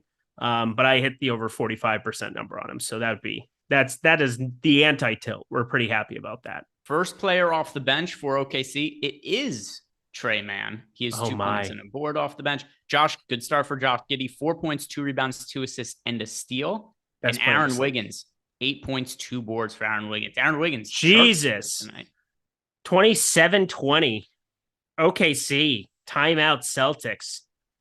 They can't. That's why you shouldn't try to predict game scripts sometimes. It's just so hard. Like wouldn't it be funny if people built lineups assuming it's a blowout and then it's just OKC's up by 30 going into the fourth quarter and the backups play? Be hilarious. But it's also just like, even if the team, like if Boston ends up winning by 13, which would be a cover for them, does that change a whole lot from the OKC side until the last 4 minutes? I would vote no. So like, Why people try to spend so much time worrying about stuff like that is beyond me. I get it. Sometimes it can give you an edge if you can guess right on a certain situation, be lower on the studs in one game. I think that worked out for everybody who kind of faded Brooklyn yesterday. If you were lower on Seth Curry, Kyrie Irving, who were both really good plays, probably worked out for you in the grand scheme of things. Doesn't mean you were right. It just means that the game got out of hand in a really ridiculous way that kind of salvaged you faders. That's for sure. I'm looking through to see if there's anything. I mean, I talked about Kelly Olynyk over on assists. I said I liked that earlier in the day, or at least earlier in the show. Still like it. Walker Kessler over 1.5 blocks could also get behind that. The odds have changed a lot over the course of the day. So the other day when I was doing the show Saturday, the live before lock, the after show with Matt LaMarca, and we're trying to find people bets to play on BetMGM with the understanding that the first bet was risk-free. I loved Walker Kessler for that because his over 1.5 blocks was plus 175. It's at plus 115 now. Just wild. The fact that it's plus money, I don't mind getting to it, but that is a pretty significant drop in value. But it is something we have with a 9% expected ROI, so I could get behind Walker Kessler. Is there anything else that you like? It's okay if you don't, because I know that we've already talked about bets and there's only one game left. Yeah, so the last one that could maybe go into the mix for me, and it's more of like, oh, well, I'm already positive on the points props from the PRA for Sabonis and Fox. The more I'm looking at the Lauri Markkanen, just because it's Sacramento and there's an opportunity there, I think the over of 25.5 points, wild. You talk about circumstances changing throughout the season, and we just have to look at Lauri Markkanen, same way that we talked about Klay Thompson being one of our favorite plays yesterday. I ended up lowering him from having like 50% or something to like around 30%, which was heartbreaking, and I needed him to be in a couple of those lineups to finish up top last night, but I am looking at what we're seeing from Lauri Markkanen as something that's going to be repeatable going forward. He's had nearly 30% usage in a majority of these last couple games. 29.5% usage, 33.7 against Sacramento. I think this is the number one on this basketball team. He's playing big minutes. I think the 25.5, I'm actually going to lean on the over there. I know he's not on the slate today, but are you still on the Bojan Bogdanovic train? Or No. We've been off that for about 2 weeks, and it's become the Jaden Ivey train, which is probably the most frustrating train I've ever been a part of. He missed 3 consecutive free throws last night. He had 2 fouls in the first 3 minutes of the game and missed out on some rotations, only played 26 minutes and missed his 14.5 points prop by 1.5 points. It was unbelievably tilting how he decided to not go over last night. Yeah, I've been a part of more frustrating trains, but I could see the frustration with that. I've been the guy who's sitting in the chair on the other side of the room. Oh my God, that's the worst. Put your hands up. That's the worst. Wild stuff. All right. I don't think anything else you want to add before we wrap this up, Eric? No, I just thanks everybody for kicking it with us. Obviously, there wasn't as much to talk about on this post-lock show, but don't forget to check out BetMGM. It's a really good deal. We're not talking about it because it behooves Greg or myself. It does nothing for Greg or myself. It does everything for you guys. So when you sign up there, you get a lot of cool stuff, up to $1,000 risk-free bet. Pretty difficult to overlook that. That is going to do it for us. If you guys have not done yet, like the video, subscribe to the YouTube channel. Good luck. See you back here tomorrow. God, that picture is going to ruin my life.